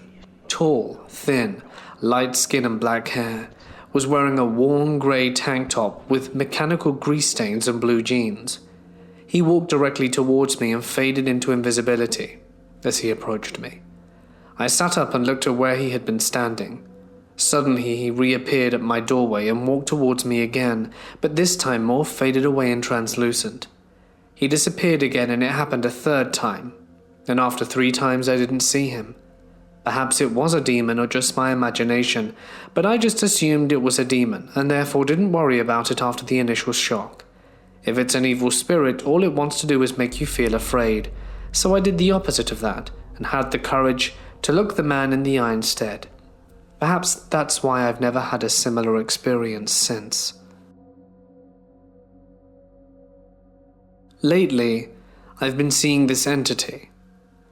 It's mostly when I'm chilling late at night that I see it, and for some reason it doesn't scare me. Like usually I'm terrified of things like this to the point of shaking, but right now I only feel mild discomfort. So when she moves, it's like her last frame in time is slightly delayed or overlaid over the current, almost like the dream effect filter. And it looks like her entire body has been extremely posterized and turned black and white. The 2 times I've seen her was when I was in bed and flipped over to see her perched like a spider on the wall in the corner of my room, head basically breaking into stare directly at me. She quickly crawled up backwards while maintaining eye contact, then faded away. The second time I was on my phone when I caught a glimpse behind it of the same exact face from last time, unchanged. I'd really like some advice if anyone has it.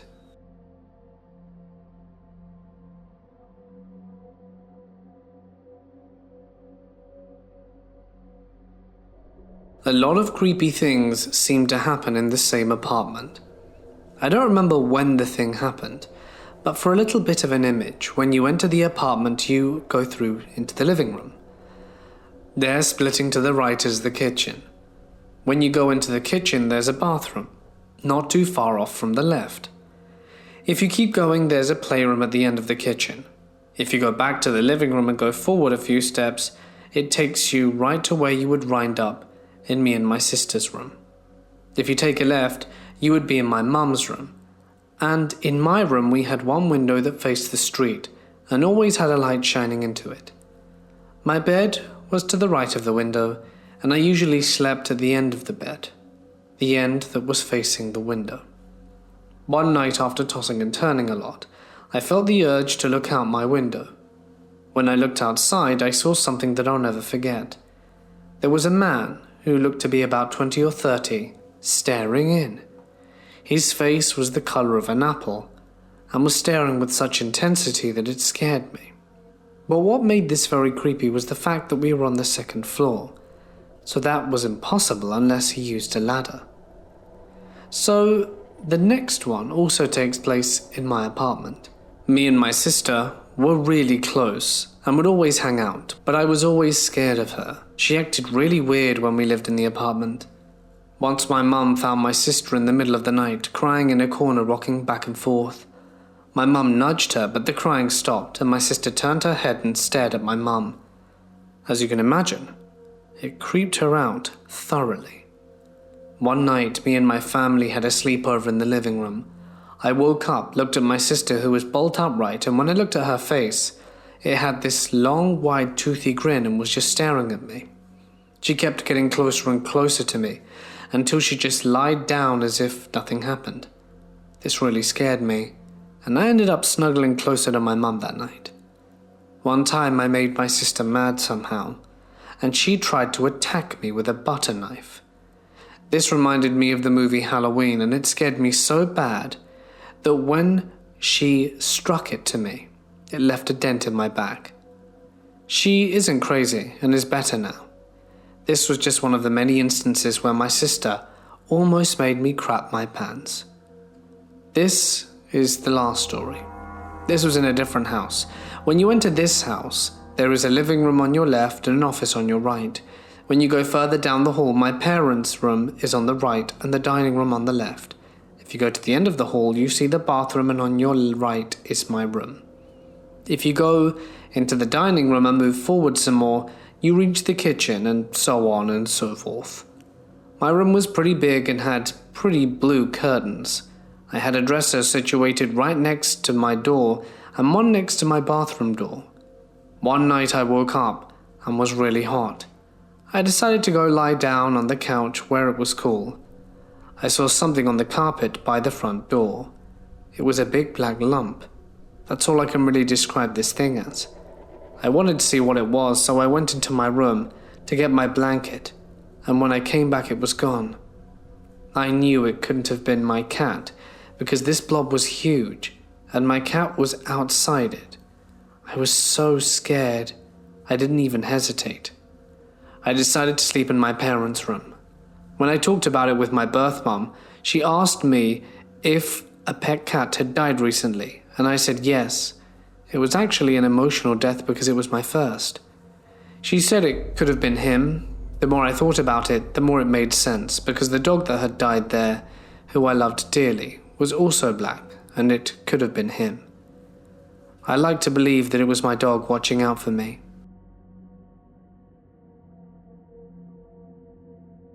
Years ago when I was 7, I woke up in the middle of the night and walked to the bathroom of my room. When I opened the door to the bathroom, there was a creature. It looked like a bluish ghost, but I could see it. It was wearing an army vest and had a skeleton as well. I screamed, closed the door, and burrowed under my bed covers until I eventually fell asleep. When I woke up, I thought it was a dream, but just to be safe, I didn't go into the bathroom for most of the day. And the weird thing is, I have a bad memory. I only remember things when they make an impression on me.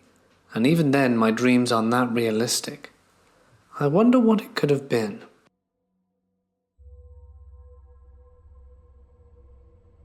I was dreaming when suddenly I felt a very distinct presence at the entrance of my room, which woke me up. I asked him in my thoughts to leave. Suddenly, the presence rushes over me, and I hear it quickly walking on the ceiling, heavy, very rapid squeaks, then on the wall where my headboard is located, and plunge into it. I then feel a strong pain in my right lung, which straightens me in bed. It differs from a rat noise, for example. I remember when in my country house a dormouse found itself in my room, and I heard a real body walking. Its 4 paws on the floor and its tail was lying around, and I hadn't felt horrified. It was just a little surprising. Here it was, instant dread, and a very different way of getting around. I heard a bed creaking in the distance, which could be what I took for a paranormal phenomenon, and I try to reassure myself that it is. I tremble with every creak around the room. I'm not easily scared, and I have no longer had nightmares because I've learnt not to be afraid of what it is. I stayed with the light of my phone on for 20 minutes. I didn't even want to get out of bed, fearing it was under it. Finally I do, and was calm again. I'm just a little shocked. I genuinely don't know what to do. I appear to have drawn the attention of a young female spirit. Before I explain what happened, I need to give some backstory. I've been an empath as long as I can remember, and the more I have come to understand about empathetic energy, the more I have become aware of supernatural energies. Now my girlfriend is in tuned to these energies in a different way, being able to see spirits since childhood.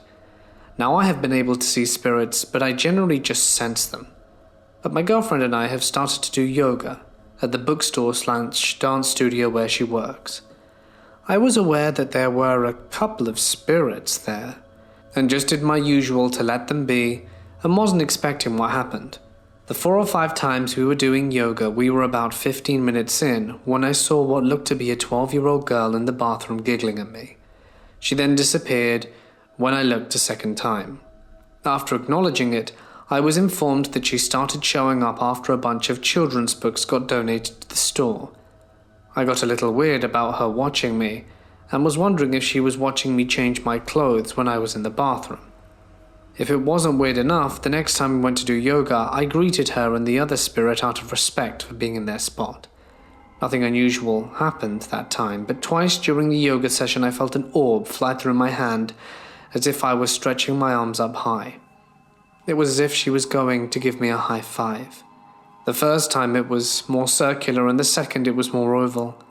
I hope that this is just a friendly game she's playing, because I really don't want a spirit attached to me.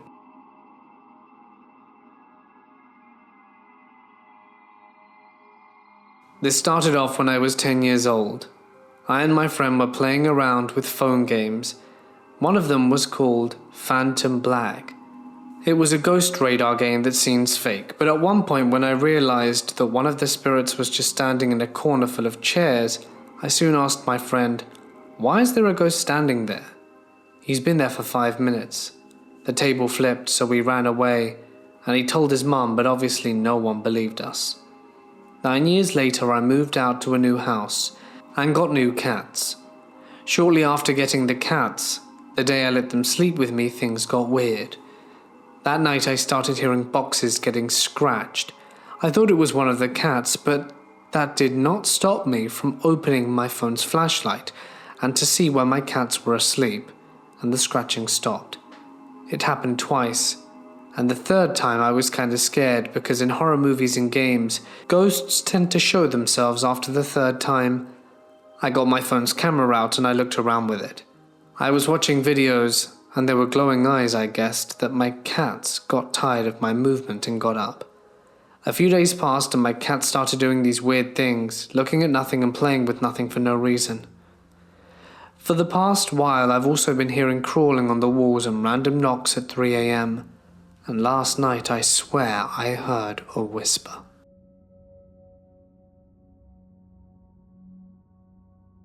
I'm a 23-year-old female, and I'm Indian and Muslim. I was reading some old stuff I had written about a possible ghostly encounter back in 2016 when I was 19. It was mid to late November, and I heard it around 8 p.m.-ish. I was walking into the kitchen to grab a snack. I stopped, thinking I heard someone say my name, and I turned around and looked towards the living room, and saw some strangers sitting on my living room sofa.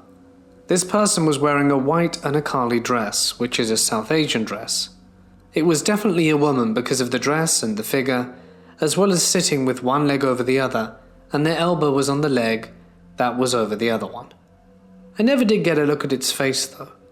I then looked away and I'm not sure I remember why I did, but when I turned back, no one was there. A few days later, I was in my front yard sweeping my walkway when I crouched down to get something I dropped to the ground, and I lifted my head, and I saw someone in front of me.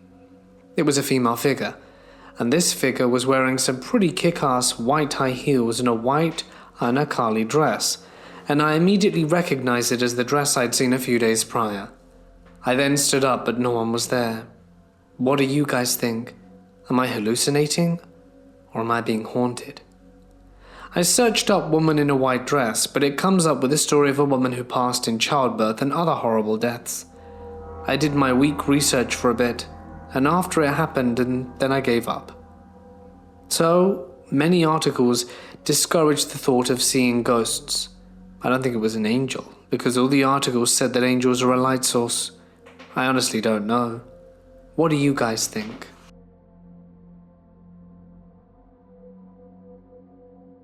I live out in the sticks, and once in a while a really loud bang happens outside.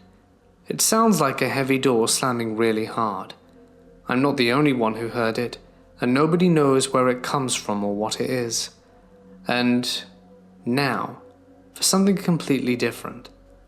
When I was a kid, I used to hang at my buddy's place all the time. There was a story that my buddy's mom and her friend had seen something one night. It was a fairly new log house at the time. I liked it because they built it so you could look straight through the living room, kitchen, hallway, and out the back door. It was pretty cool. Anyway, my buddy's mum and her friend were hanging out there, and they found out they weren't alone. They were in the living room, and one of them happened to look down the hallway. Right by the back door, they see a dark figure with glowing white eyes standing there. They start screaming, and they jumped on the couch and began praying. Meanwhile, they see this thing start walking towards them. And that's all that story I remember. So after hearing that, I don't like being in the house alone. Creepy as hell, even in the day. So one night my buddy is off somewhere, and I'm just tired as hell and didn't want to go home. I'm there with his little brother and sister, and they're in the living room, and I shut off the light in the kitchen. They had a couch in there, so I lay down to get a little sleep. I'm drifting off, and I start getting this really bad feeling. I open my eyes, and there's this dark silhouette standing over me. It had this big bulbous head and just stood there. I'm a split second from bouncing up and running out their front door when I realize I'm looking at my forearm at first.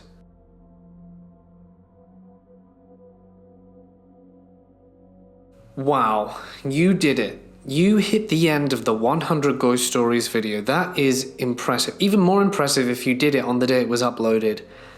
Kudos to you. So, let's talk about some stuff. I did promise a live stream for today. Well, that didn't happen. Why? Well, it's because my laptop is dead. I think. Not fully dead, but it's on its way out. While I was recording this video, it shut off, which I thought was weird. So I turned it back on, turned on the internet, turned on Premiere Pro, and then out of the blue, it turned off again while mid-recording. Specifically, it was the story about the couple in Venice when it turned off, which is story 80 for me. But you know, for you guys, I put it at the start because I quite like the story. As you can imagine, it really made me worried, so I looked it up. It happened again when I turned it on, and it turns out, I think the heat exchange in the machine might be, well, it's working, but I think a fan isn't working, basically. And I looked, and a fan isn't spinning anymore. So that's quite alarming. I mean, I've had the laptop for 5 years now. So yeah, I mean, things do break, especially when I work on it every single day. I guess it was bound to happen. So I'm a little bit upset. I don't know if it's worth trying to fix the heat exchange or just get a new machine. I'll think about it. There's not going to be an upload tomorrow, maybe not even the day after, because it takes most people, some time to listen to this amount of stories. And I really want you guys to listen to it. I really enjoyed making this, and I want you guys to appreciate it. So I'm going to give you guys time to listen. And if you've already finished it, well, you know, I do have like over 1,000 videos. I'm going to try and do the live stream tomorrow. Thankfully, my wife very kindly lent me her computer, which is newer and way better. So I'm going to have to try and get a new machine in the meantime, or send this to be fixed. I don't know, I'm going to do something. So I've got to sort this out anyway. Typical that it happened on Halloween, eh? Anyway, I hope you all have, or have had, a wonderful Halloween. Stay awesome, and I'll see you in the next one.